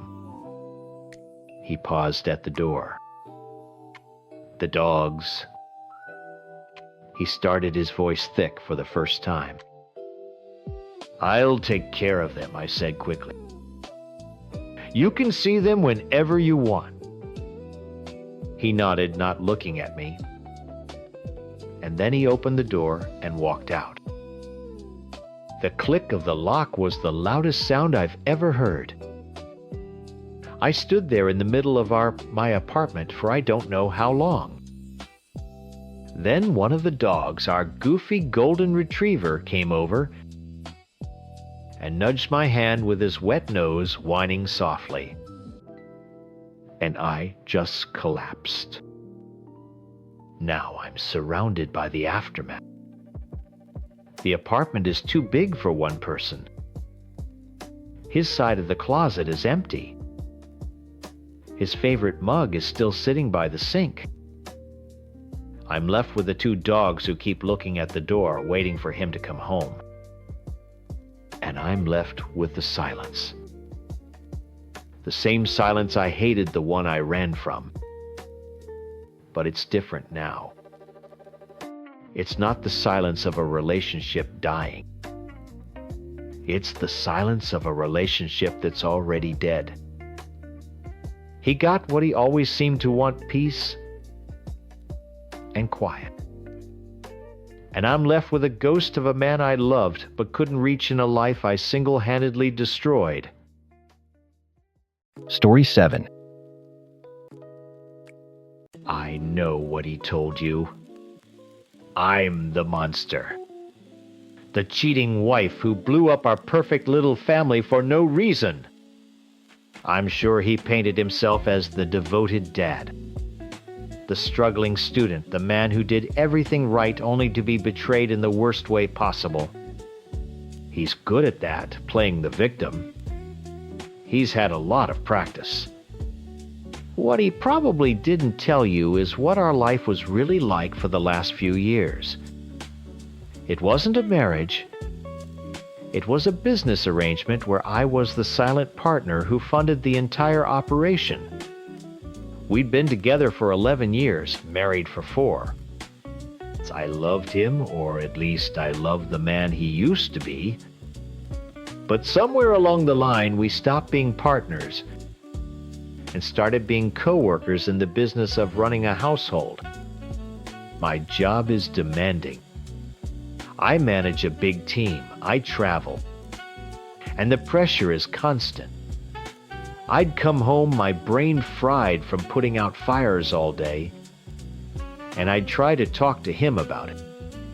I'd try to explain the politics, the stress of a deadline, or even just share a small win, and I would watch his eyes glaze over. He'd nod, say, "Aha," but he wasn't there. He was thinking about his next exam or what our son needed for daycare the next day. He decided to go back to school, a dream I supported and paid for, but it became a wall between us. It was his world, and I was just the ATM that kept it running. He called himself the primary parent. He said it with this heavy sigh like it was a cross he had to bear. He loved our son, I know he did, but he wore that title like a badge of martyrdom. It was his excuse for everything. Can't listen to you talk about your career. Sorry, I was up all night with the kid. Can't be an emotional support system for your wife who is paying all the bills? Well, I'm the primary parent. It's exhausting. It was the perfect excuse to check out of being a husband. I became a ghost in my own house.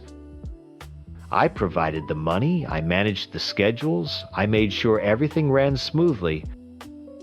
But times wasn't there. Nobody saw times me, asterisk. Then there was David. He's my coworker. I know a classic cliche, but you have to understand. When I talked to David, he got it. He didn't just hear the words, he understood the language. Pressure from upper management, the frustration of a project, delay, the specific kind of exhaustion that comes from being responsible for so many people. He was in the trenches with me. A conversation with him over coffee was more connection than I'd felt with my husband in years. For the first time, someone looked at me and didn't see a mom, a wife, or a walking bank account. They saw a person. It started small back in the summer of 2020. Just talking. We'd complain about our lives at home. His wife was emotionally distant. My husband was a roommate. I was subsidizing. It was a lifeline. Finding someone who understood that specific brand of loneliness felt like coming up for air after being held underwater. At work in the lab, it became more. A look that lasted a second too long. His hand brushing mine when he passed me a file. Tiny things that felt like a jolt of electricity in my otherwise numb life. One afternoon, we were working late. We were both frustrated and tired. He said something shockingly bold about his wife and their dead bedroom. It was crass, but honest. I didn't believe him, and I laughed. "Sure you would," I said, calling his bluff. He got quiet, looked right at me, and said, "I'm not bluffing." The air in the room changed. An hour later, he proved it. It wasn't romantic. It was reckless and stupid and happened in an empty office. And it was the first time I had felt truly, intensely desired. In what felt like a decade. It wasn't even about the act itself. It was about the transgression. It was about doing something that was just for me, something that wasn't for my family or my husband or my job. The business trip was a few weeks later. It felt inevitable. We both knew where it was going. I packed a bag, and for the first time in years, I packed something that wasn't practical or comfortable. I packed lingerie. In the hotel room, before he got there, I put it on and looked at myself in the mirror. I didn't see a tired mom with spit up on her shoulder. I didn't see a stressed out manager. I saw a woman, and I was about to be with a man who saw that woman too. I wanted one night, just one, where I wasn't anyone's mother or provider or solution to a problem. Just as I was finally getting that escape, my phone lying on the nightstand lit up and started to buzz. Then again. And again. It was my husband. Call after text after call. I ignored them, but then the preview popped up on the screen times. Our son is crying for you. He won't stop. Asterisk. Another one times. Where are you? I need your help. Asterisk. It was like a leash yanking me right back to reality. Hundreds of miles away, and his needs, always his needs, were pulling me out of the one moment that was supposed to be mine. It was a brutal reminder that I wasn't allowed to have this. I wasn't allowed to be anything other than what they needed me to be. It killed the perfect fantasy of the moment, but it didn't stop what happened next. The guilt on the flight home was bad, but underneath it was something else, a strange sense of peace. The secret was mine. The feeling was mine. I thought I could just box it up, hide it away, and go back to my life as the family engine. I just had to act normal. When I walked through the door, the house was quiet. Too quiet. My husband was on the couch, but he didn't get up to hug me. He just sat there. I tried to make small talk, asking about our son, about his classes. He gave one-word answers. The next day was the same. A thick, heavy tension filled every room. I kept telling myself I was just being paranoid. That night, I came downstairs to get a glass of water. The living room was dark except for a small rectangular glow. It was him sitting on the couch in the exact same spot. He wasn't watching TV or reading. He was just sitting there staring. As my eyes adjusted to the dark, I saw what he was holding. My stomach dropped. It was my phone. The screen was on bright in the darkness, and he was slowly scrolling. He didn't seem to notice me at first. Then he stopped and his head slowly lifted. He looked right at me, his face pale and empty, and said nothing at all. The silence in that dark room was the loudest thing I had ever heard. It was heavier than screaming.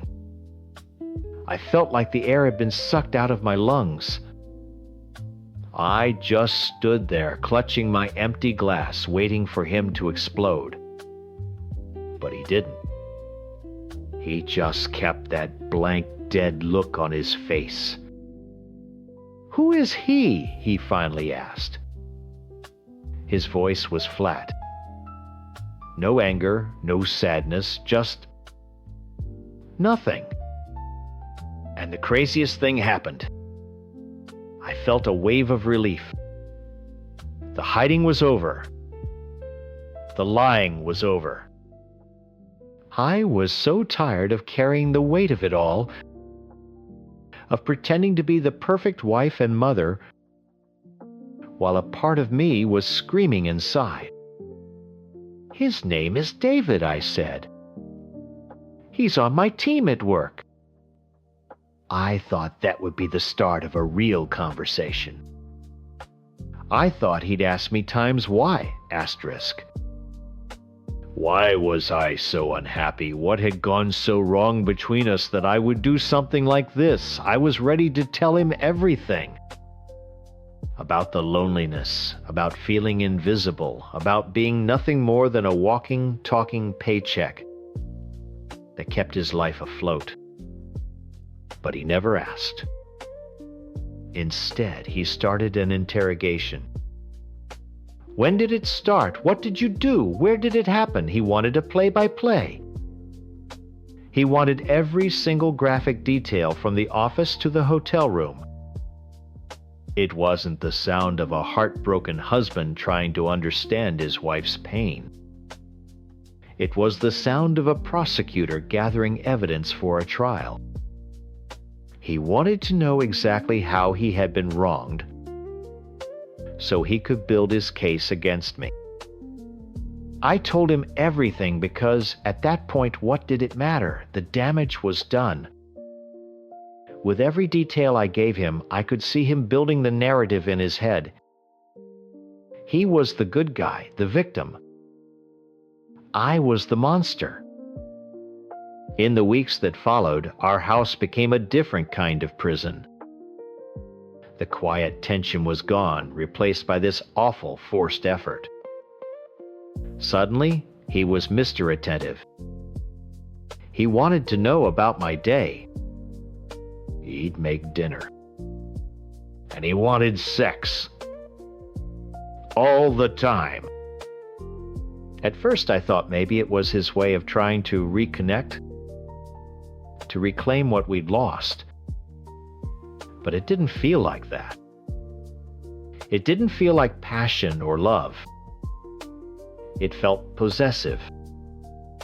It felt like he was marking his territory, trying to physically erase what I'd done with someone else. It was desperate and ugly, and most nights I would just lie there and stare at the ceiling, feeling more alone than ever.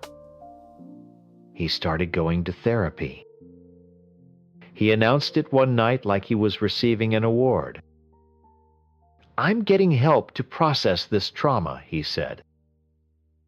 A week later, he tried to use it against me. "My therapist thinks it would be beneficial if you came, or went on your own."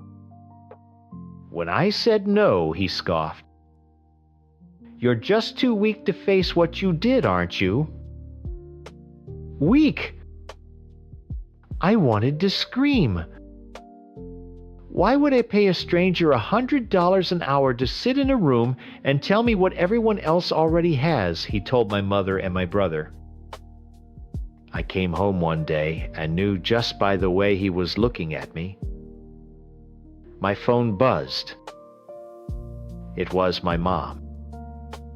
Her text was cold and simple. "I am so disappointed in you. How could you do this to him? Not, are you okay? Not, what's going on? Just shame." They sided with him instantly. No questions asked. I was the villain, case closed.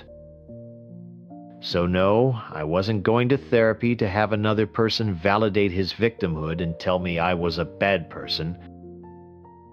I already knew that's what they thought. My anger started to spill out in ugly ways. I know it's cruel when I call him an idiot or shut him down when he tries to talk about his feelings. I see the hurt in his eyes. But it's a defense mechanism. It's the only way I can make him feel even a tiny fraction of the invisibility I've been feeling for years. He ignored me when I was begging for his attention when I was drowning right next to him. But now that I've set the house on fire, he's suddenly the world's most attentive husband. He only started paying attention when my actions hurt times him, asterisk. The fact that I still work with David is his favorite weapon. "Did you see him today? Did he talk to you? You need to quit." How can we fix this if you see him every day? He doesn't get it. I can't just quit my job. It's the only thing paying for his school, our mortgage, our son's everything. It's the engine that runs this entire family, the engine I've been operating alone for years. He sees my job as a link to my affair, but I see it as the only thing keeping a roof over his head. The irony is suffocating. And that's the whole problem, isn't it? He's obsessed with the affair. He thinks that's what's broken. He wants to fix my cheating. He wants me to quit my job, go to therapy, and confess my sins until I've been properly punished. and he feels secure again. But he still doesn't see the truth. The affair wasn't the disease, it was a symptom. The disease was our marriage. The disease was the profound, crushing loneliness of being partners with someone who only saw you as a utility. He's trying to put out the fire, but he refuses to look at what caused it in the first place. He wants to repair the damage from the affair, but he still has no interest in repairing the marriage that led me to it. So we go on like this in this broken house, him playing the martyr and me playing the villain. And I'm just as invisible as I was before, only now I have a new label to go with the loneliness. Story 8. I'm sure you've heard my husband's side of the story. I'm the villain, the cheating wife who had an affair with a youth pastor. He's the poor, blindsided victim who did everything right. I'm not here to say I'm a saint. What I did was wrong, but there's a reason people break. And for 10 years, my husband was the one slowly chipping away at me until I finally shattered. When we got married, I thought he was the most amazing man I'd ever met. He was smart, driven, and he seemed to see a potential in me that I didn't even see in myself.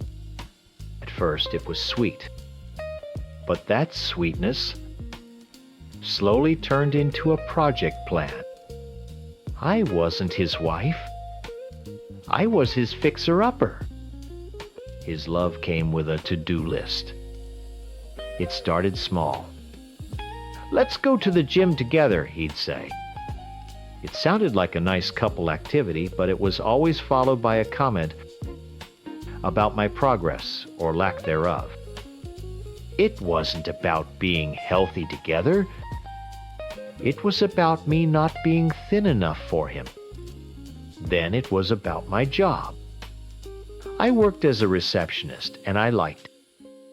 It wasn't a career, but I was good at it. For him, it was an embarrassment. Why don't you go back to school? I'll pay, he'd offer. It sounded generous, but the real message was loud and clear. You aren't educated enough. You aren't ambitious enough. You aren't times enough. Asterisk. Every part of my life was under his microscope. The way I dressed, the friends I had, the books I read. He saw me as a collection of flaws, overweight, underemployed, uneducated. He later admitted he was mean and that he was just trying to help me become his equal, but his words felt like tiny paper cuts day after day until I was just covered in them. I lived under the heavy, silent weight of his disappointment. I started to believe what he was telling me, that I was a failure. A few years ago, the direct comments stopped. I wish I could say it was because he finally accepted me, but it was worse. He just gave up.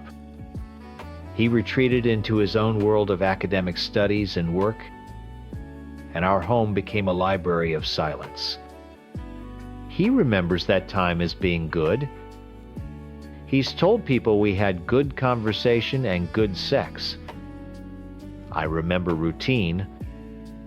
I remember having sex on Tuesdays and Fridays because it was on the schedule. I remember conversations where he'd talk about his work for an hour, and when he finally asked about my day, his eyes would glaze over before I could finish a sentence. He wasn't my husband. He was my performance reviewer, and I'd failed my annual evaluation. I have never felt as lonely as I did, sitting on the couch next to him watching TV in complete silence. That's when I met Mark. He was the new youth pastor at our church. He was friendly, kind, and when he asked how you were doing, he actually waited for the answer. We started talking after service one Sunday. I was feeling particularly low, and I guess it showed on my face. He just asked if I was okay, and something inside me broke. I started talking, and I couldn't stop. I told him about the loneliness, about feeling like I could never measure up, about living with a man who made me feel invisible. He just listened. He didn't offer a 5-point plan to fix my life. He didn't tell me all the things I was doing wrong. He just nodded and said, "That sounds incredibly hard.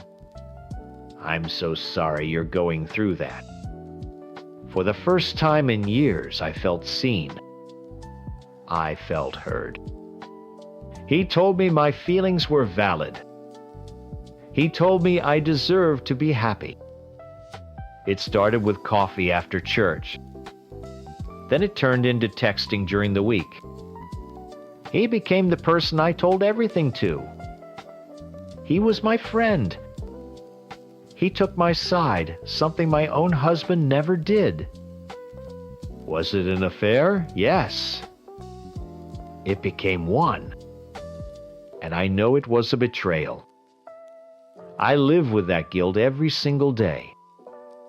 But at the time, it felt less like I was betraying my husband and more like I was saving myself. I was suffocating in my own home, and my conversations with Mark were the only air I could get.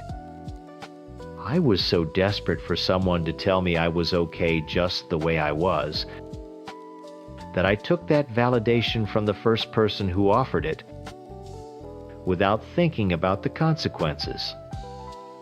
The last few months, things at home got even worse. The silence became heavier, colder. My husband was distant in a way that felt different. I'd try to talk to him, and he'd give one-word answers while staring at his phone. I assumed he was just stressed with his studies, but there was an edge to him I couldn't quite place. I was trying to pull back from Mark, consumed with guilt, but the void at home just kept pulling me back. Then one night he just exploded.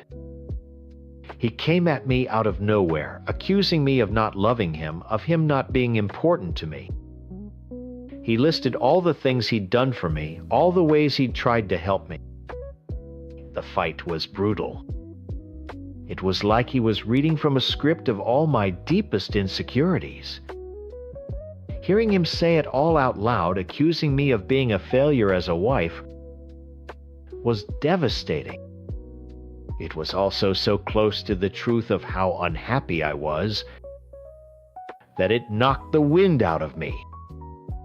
It was a horrifying, painful wake-up call. I looked at the man yelling at me, and I looked at the mess my life had become, and I knew I had to do something. I had to choose. I suggested I go stay with my parents for a couple of weeks. I told him we both needed to clear our heads to figure out if there was anything left to save. I wasn't running away. I was trying to find a way back. I thought if I could get some space from his constant silent judgment, I could find the strength to come back and really try. To end things with Mark for good. And dedicate myself to fixing what I had broken. I wanted to make it work. To my surprise, he agreed immediately. He was calm, almost gentle. When I was leaving, he hugged me at the door and said, "Take care of yourself." For the first time in months, I felt a tiny flicker of hope. Maybe this was our rock bottom. Maybe we could build from here. That hope lasted less than 24 hours. The next morning, I was having coffee with my mom in the kitchen when there was a knock on the door. It was a man in a cheap suit asking for me by name. He handed me a thick manila envelope. I opened it right there in the doorway, my mom looking over my shoulder. Divorce papers.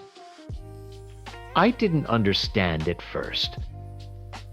My brain just couldn't process it. I read the words, but they felt like a foreign language. Then I saw the date on the documents. He'd had a lawyer draft these over a month ago. A month! That meant for the last 30 days, every dinner we shared, every time he kissed me goodnight, every conversation, it was all a lie. The fight wasn't a moment of spontaneous anger. It was a planned-out performance. He pushed me into that fight so he would have a reason to get me out of the house. The hug at the door wasn't about hope. It was goodbye. I just started screaming. It wasn't even a word, just this horrible sound that came out of me. I couldn't breathe. My legs gave out, and I just collapsed onto the floor in my parents' hallway. My mom had to pick the papers up off the floor and call him because I couldn't speak. I just laid there sobbing while she stood in the kitchen, her voice shaking, asking him, "What did you do? What did you do to her?" He was perfectly calm, she told me later. He explained it all with the cold logic of a business transaction. He said it was the most efficient way to handle it. While I was a hysterical mess on the floor, he was executing the next phase of his plan. Later that day, my mom drove me to the store to get some things I hadn't packed. I tried to pay with my debit card. Decline. I tried the credit card. Decline. I called the bank thinking it was a mistake. It wasn't. He had already been to the bank that morning. He had frozen our joint credit card and transferred exactly half of our savings into a new account that I had no access to. He didn't just serve me with divorce papers. He cut off my entire life in a single morning. That's when the threats started. When I finally was able to talk to him on the phone, the man I had known for over a decade was gone. In his place was a cold, calculating stranger. He told me he knew everything. He'd been secretly reading my private text messages for weeks, maybe longer. He knew all about Mark. He said if I fought him on anything, the house, the money, anything, he would make sure the entire church found out. He would ruin Mark's career and reputation.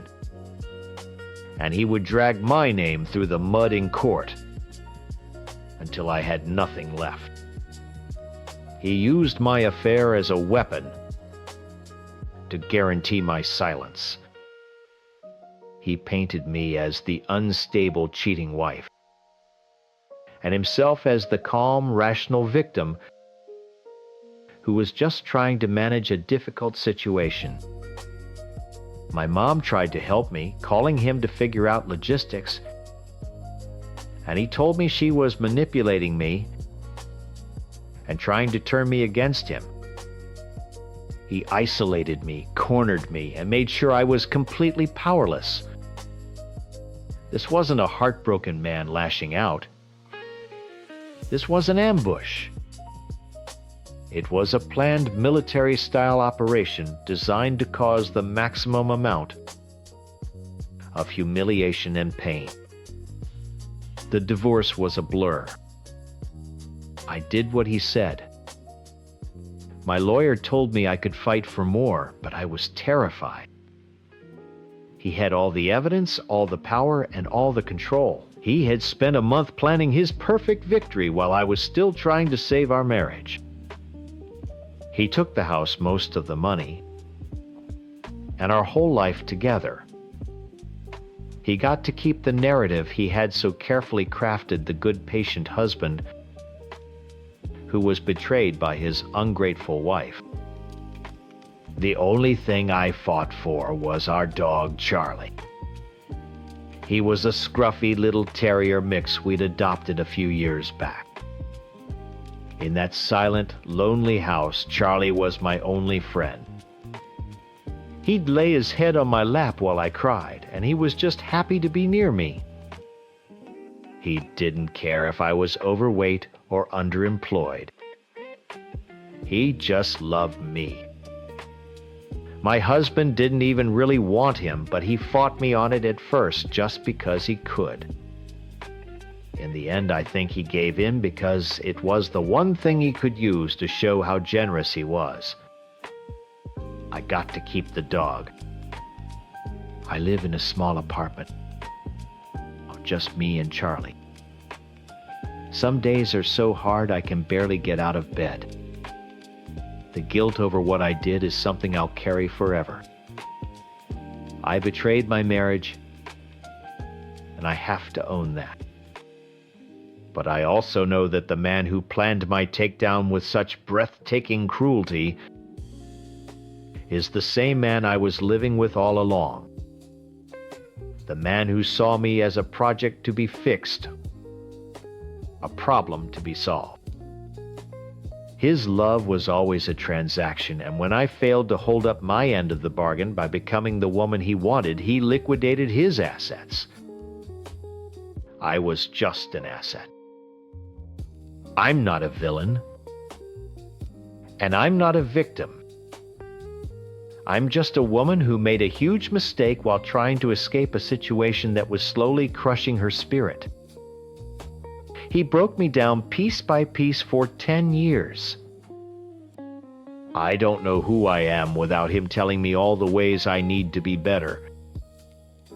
But I'm starting to figure it out. It's quiet here, but it's not the lonely quiet of his disappointment.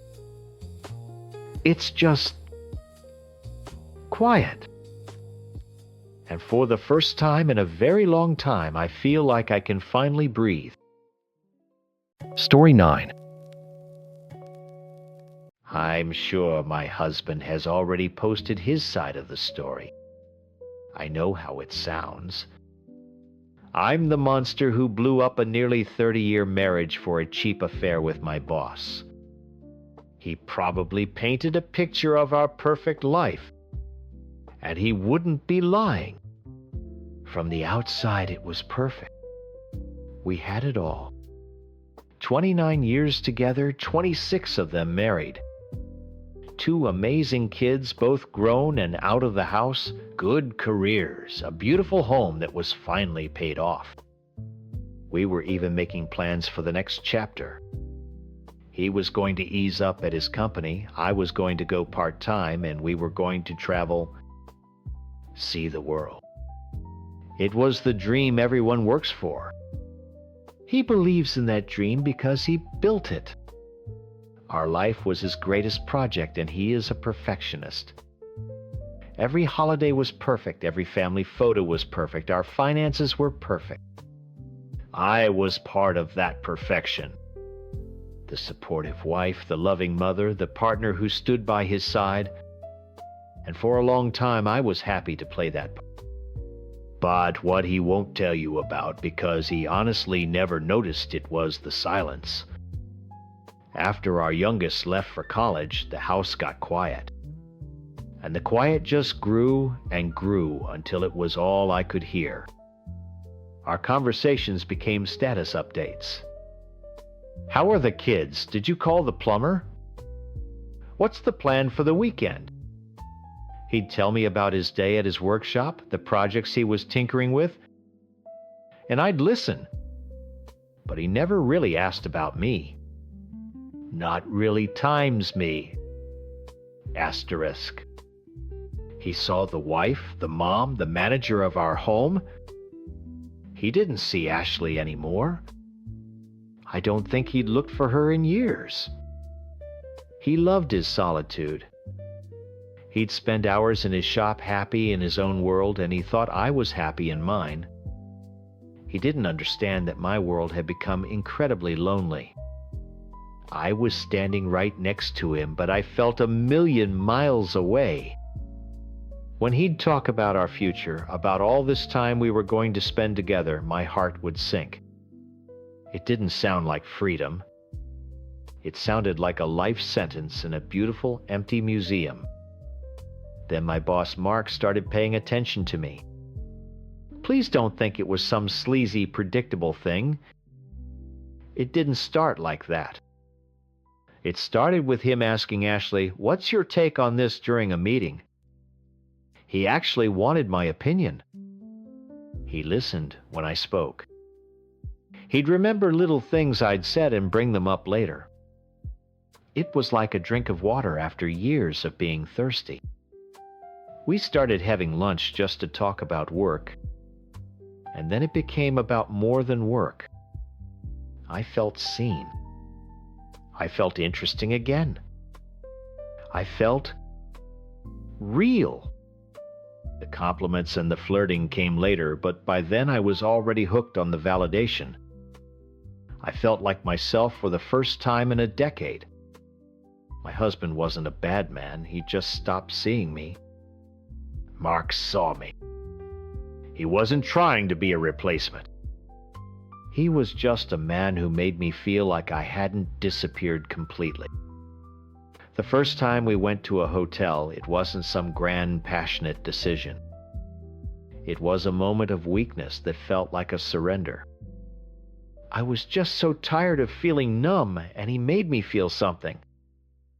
Those 9 months were not some exciting romance. They were hell. It was a constant gut-wrenching spiral of guilt and lies. I would leave Mark in the afternoon and drive home to my husband, who would greet me with a smile and a kiss, asking how my day was. He had no idea. He was so trusting, so sure of us. And every time he'd smile at me, it felt like a knife twisting in my chest. He thinks I'm a cold, calculating liar. The truth is, I was unraveling. The work convention was a breaking point for me. He wanted to come along, make a little vacation out of it. He'll tell you I made up excuses, that I lied so I could have a secret weekend with Mark. And I did lie. But it wasn't because I wanted to be with Mark. It was because I couldn't stand the thought of my two worlds crashing into each other. I couldn't imagine standing there holding my husband's hand, playing the part of the happy, dedicated wife, while Mark was in the same room. I couldn't fake it. It was an act of pure cowardice. I was trying to protect my husband from a mess I created because I was too weak to fix it. I tried to end it with Mark several times. But every time I did, I'd go home to that crushing silence, to the feeling of being a ghost in my own life. And the loneliness would push me right back. It was an addiction to feeling wanted. And I was a desperate addict. Bringing him to our house was the stupidest, most reckless thing I have ever done. It was January 29th. Our anniversary was the next day, and my husband was supposed to be working late. He'd been swamped all week. I don't have a good reason for it. It wasn't about comfort or disrespect. Looking back, I think it was a subconscious cry for help. A final, insane act of self-sabotage. Maybe some broken part of me wanted it all to blow up because I couldn't find the courage to confess and light the fuse myself. We were in our bed, our marital bed. The shame of that will never leave me. I felt safe in the moment, sure that we were alone, that my lie was still holding. We were upstairs when I heard the garage door open. My blood went cold. It was too early. Way too early. I heard footsteps on the stairs and then the sound of our bedroom door swinging open. I looked up terrified to see my husband standing there holding a cake box. He just smiled a wide, happy, innocent smile and yelled, "Surprise! I finished early so we could start our anniversary celebration tonight." The smile on his face didn't just fade. It vanished. It was like a switch was flipped, and the warm, loving man I'd known for 3 decades was gone, replaced by a cold, sharp-edged stranger. The cake box slipped from his hand and landed on the carpet with a soft, muffled thud. For a long, silent second, nobody moved. The air was thick and heavy, and I couldn't breathe. Then he closed the bedroom door, the click of the latch sounding like a gunshot. He didn't yell.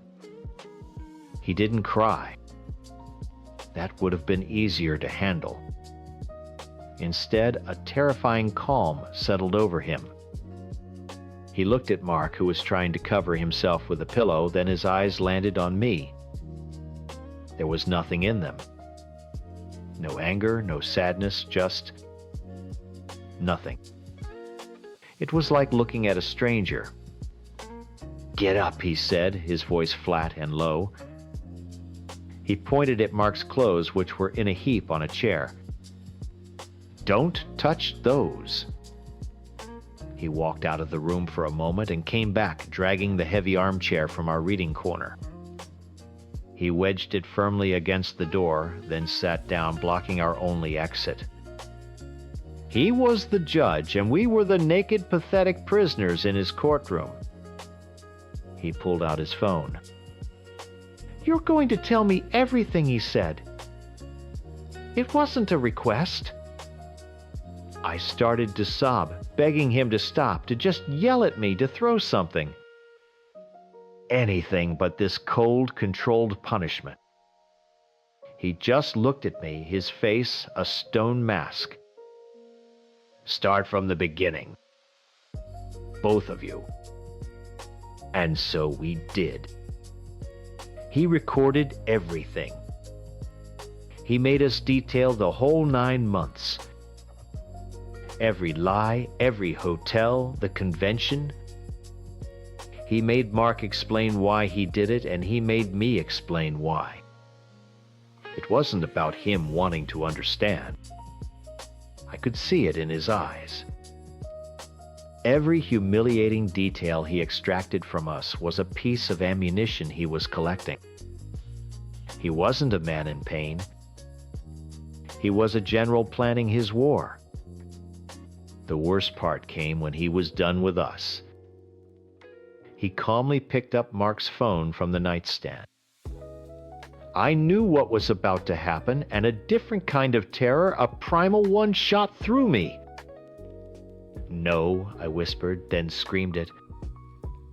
"Please don't. You can't do this to her. She hasn't done anything." He actually smiled then, a thin, cruel twist of his lips. "You're worried about times, him times, about times, her times," he thought. I was defending my lover. He didn't get it. I was watching the man I shared my life with, the father of my children, turn into someone capable of gleefully destroying another person's world just for the satisfaction of revenge. I wasn't trying to protect Mark. I was horrified by what my husband was becoming. He ignored me. He found Mark's wife Carol in the contacts and hit the FaceTime button. My heart hammered against my ribs. After a few rings, her tired, smiling face appeared on the screen. "Hey, honey, is everything okay?" she asked. My husband didn't say a word. He just turned the phone around, aiming the camera first at Mark huddled in our guest bathrobe, and then at me, clutching the sheets to my chest in our bed. I saw the confusion on Carol's face turn to horror, then to a gut-wrenching silent scream as she understood. Her face crumpled. He let her see it for a few more seconds before he hung up a look of grim satisfaction on his face. He had won. He hadn't just exposed me. He had created another victim, and in his mind that made us even. He finally stood up from the chair. He looked at me, really looked at me for the first time since he'd walked in. "Pack a bag," he said. "Get out of my house." I stumbled out of bed, grabbing random clothes from my closet, my hands shaking so badly I could barely zip the suitcase. I didn't cry anymore. I was just numb, hollowed out. As I walked past him to leave the room we had shared for over 20 years, I wanted to say something. "I'm sorry." He felt stupidly small. "I love you" felt like a lie he would never believe again. But he didn't even look at me. He just stared straight ahead, as if I were already gone. I walked out that front door and into the cold night air, leaving behind the only life I had ever known. A life I had set on fire not because I hated it, but because I was too lonely and too cowardly to ask for what I needed. I spent that first night in a hotel 20 miles away. I didn't sleep. I just sat on the edge of the bed and replayed that scene over and over. The next morning, the text started. "My daughter, my sweet girl," wrote Dad, "told us everything. I don't even know who you are anymore." My son didn't even use words. He just blocked my number. That was when the real pain hit, a physical agony in my chest that made it hard to breathe. Of course I was fired. Mark was fired. His marriage imploded in a way that I'm sure was even messier than mine. I had not just broken my own family, I had helped detonate his. I speak to my lawyer now more than I speak to anyone else. My husband is, as expected, meticulous in his destruction. He wants the house, the savings, everything. He wants to erase me. I know I'm the villain in this story. I own that. I made a series of selfish, destructive choices. I betrayed the one person who always believed he could count on me. But I wish he could see that the affair wasn't the disease. It was a symptom of something that had been quietly dying for years. My desperate, stupid attempt to feel alive ended up killing everything I ever cared about. He sees my affair as an attack on him, but it was really an act of self-destruction. And now I'm left here in the rubble, completely and truly alone. And for the first time, I can hear the silence for what it really is.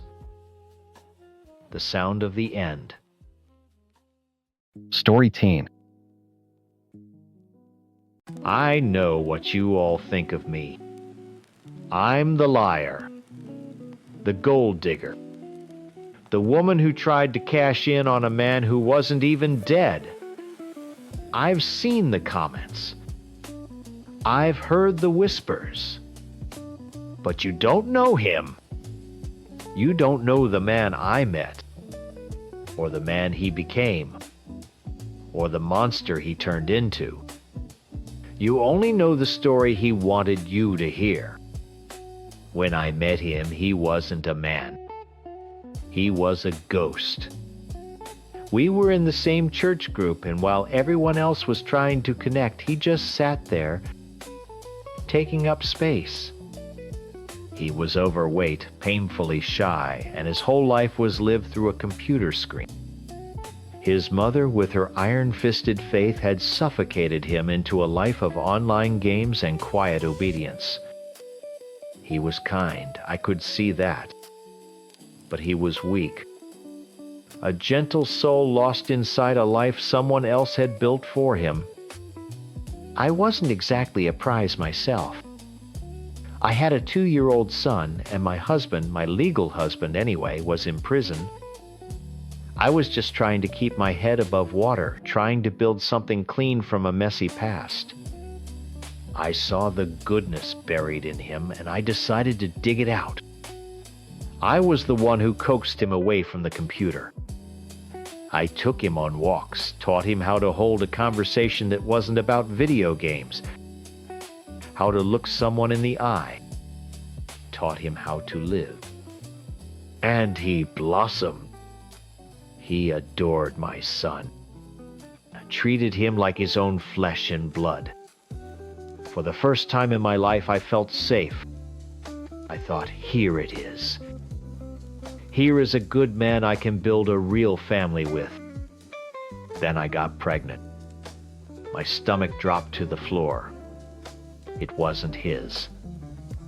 It was a mistake, a stupid, messy, loose end from a part of my life I was desperate to leave behind. My first thought was to tell him. But how could I? I looked at this man who had just learned to stand on his own 2 feet, who was finally happy, and I knew the truth would shatter him. It would send him right back into that dark, lonely shell, and he might never come out again.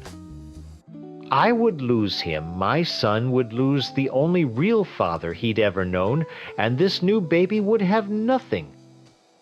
So I made a choice. I chose our family. I told him the baby was his, and I saw the pure joy on his face. In that moment, I knew I'd done the right thing. Biology doesn't make a father. Love does. Showing up every single day does. And he was the best father I could have ever imagined.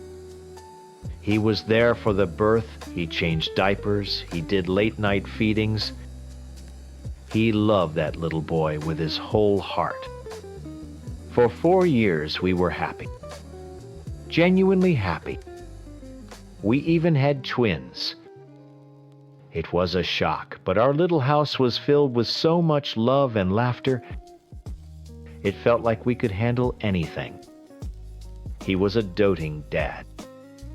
He coached my oldest son's t-ball team. He built the most amazing pillow forts.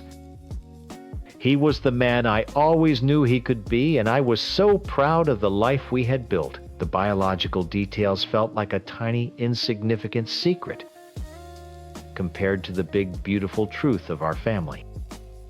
The beginning of the end started with a doctor's visit. He was going for a vasectomy consultation. He'd been talking about it since the twins were born, saying 3 kids was our perfect number. He went in for a simple appointment and came back a stranger. The light in his eyes, the warmth, it was just gone. He was quiet, cold. He started spending all his time on the computer again, just like when I first met him. He was retreating, and I couldn't reach him.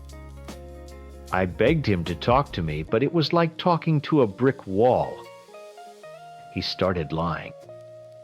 Little things at first. His car broke down, so he had to stay the night at his mom's. He needed to work late, but I knew he'd been fired weeks ago. He was shutting me out piece by piece, and I was terrified.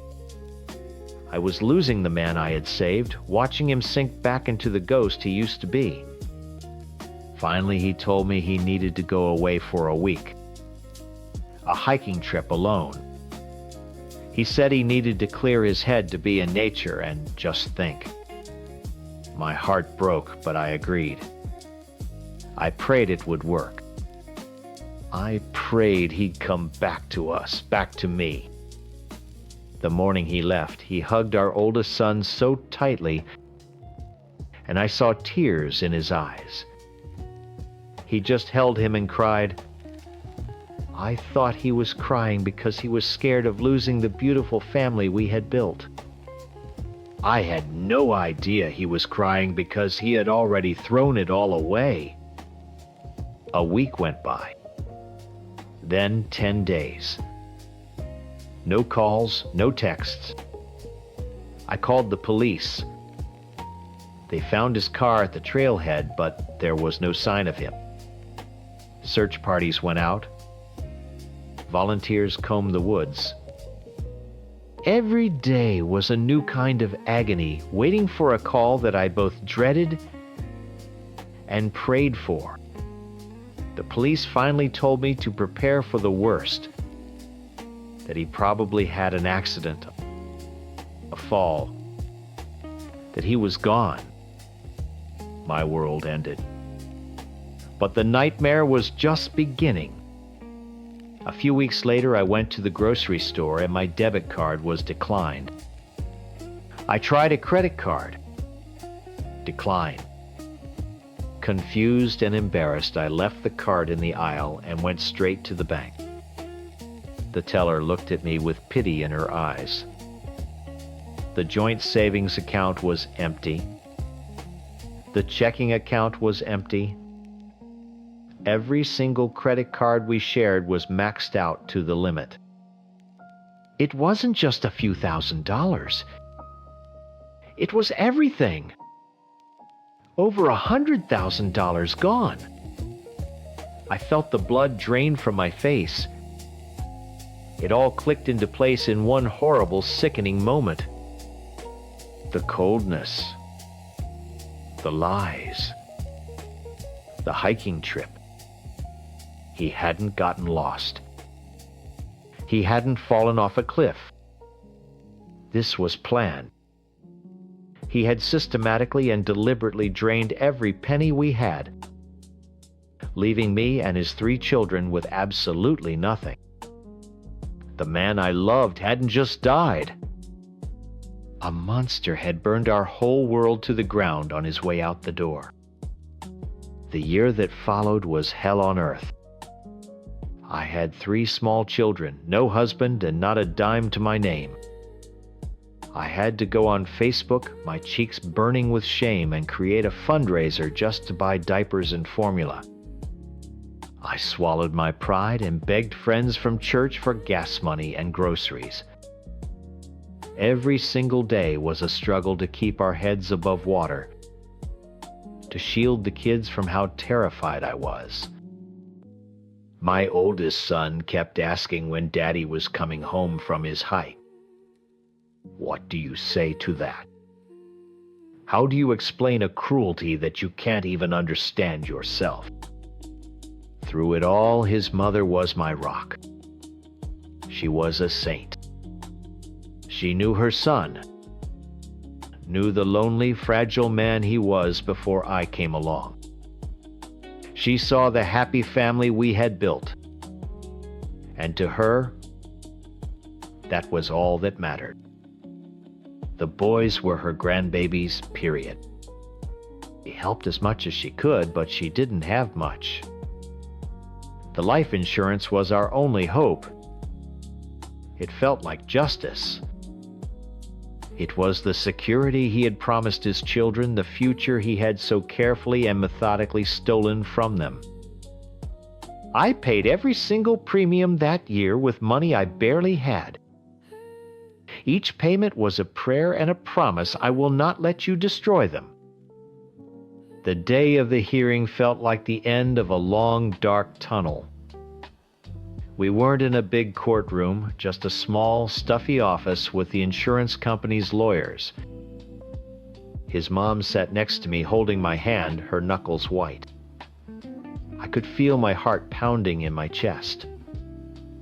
This was it. This money would mean a safe place to live, food on the table, a chance for my boys to have a normal life again. Then there was a knock on the door. A man I didn't recognize walked in. He was thin, unnaturally so, with a thick, messy beard. It covered half his face. He was wearing dirty jeans and an old flannel shirt. He looked like someone who lived on the street. He looked at me, then at his mother, and his eyes were completely dead. Cold. empty. Then he spoke, and the voice was his. A little rougher, but it was him. "I believe you are trying to settle the issue of whether I am dead." The air went out of the room. I couldn't breathe. His mother made a small, strangled sound next to me. My brain just stopped working. It wasn't possible. This gaunt, bearded stranger couldn't be the man I had loved, the father of my children. But it was. He hadn't died on that mountain. He had been out there somewhere for a full year, watching us suffer, watching his own mother cry herself to sleep every night, watching his children wait for a ghost. He had let us go through a year of hell. He let me beg for money. He let his own mother grieve for a son who was perfectly alive. And he had only come back for this, to stop his children from getting the money they needed to survive. The shock was like being plunged into ice water, but what came next was pure fire. A white-hot rage that burned away everything else. I didn't think. I didn't plan. I just moved. I was on my feet and across the small space between us before anyone could react. The sound of my hand cracking across his face echoed in the silent room. He didn't even flinch. He just stood there, looking at me with that same dead-eyed expression, a small, smug smile playing on his lips. He looked like he had won. And hands were on me, pulling me back. A bailiff from the hallway had me by the arms, and another was clicking handcuffs around my wrists. I was sobbing now, screaming at him, asking him how he could do this to us, to his own family. And he just stood there. The victor. He had returned from the dead just to make sure his children got nothing. He didn't just cancel an insurance plan. He had come back to stand in the ashes of the world he'd burned down and watch us choke on the smoke. I was charged with assault. The story blew up, of course. The cheating fiancé and the man who faked his death, everyone took his side. They saw him as a victim who played the ultimate long con to get his revenge. They saw me as the gold-digging liar who got what she deserved. They don't get it. I lied. Yes. I made a choice a long time ago to protect a fragile man and build a family. My lie was meant to build something. To create love and stability where there was none. His lie was a weapon of mass destruction. He didn't just want to leave. He wanted to punish. He wanted to annihilate us. What kind of man lets his children believe he's dead? What kind of man drains their college funds and then shows up a year later to make sure they stay poor? That isn't a man. It's a monster. He thinks he won, that he taught me some great lesson. But all he did was prove what I saw in him from the very beginning, a weak, hollow person hiding behind a screen. He didn't come back stronger. He came back empty. He destroyed the only good thing in his life to prove a point, and now he has nothing but his victory. I have my boys. It's still hard. Every day is a fight. But I look at them and I know why I did what I did. I chose them then and I choose them now. He can have his money and his story. he can be the hero of his own tragedy. I'll be the one raising the sons he threw away. And I'll make sure they grow up to be better men than he ever was.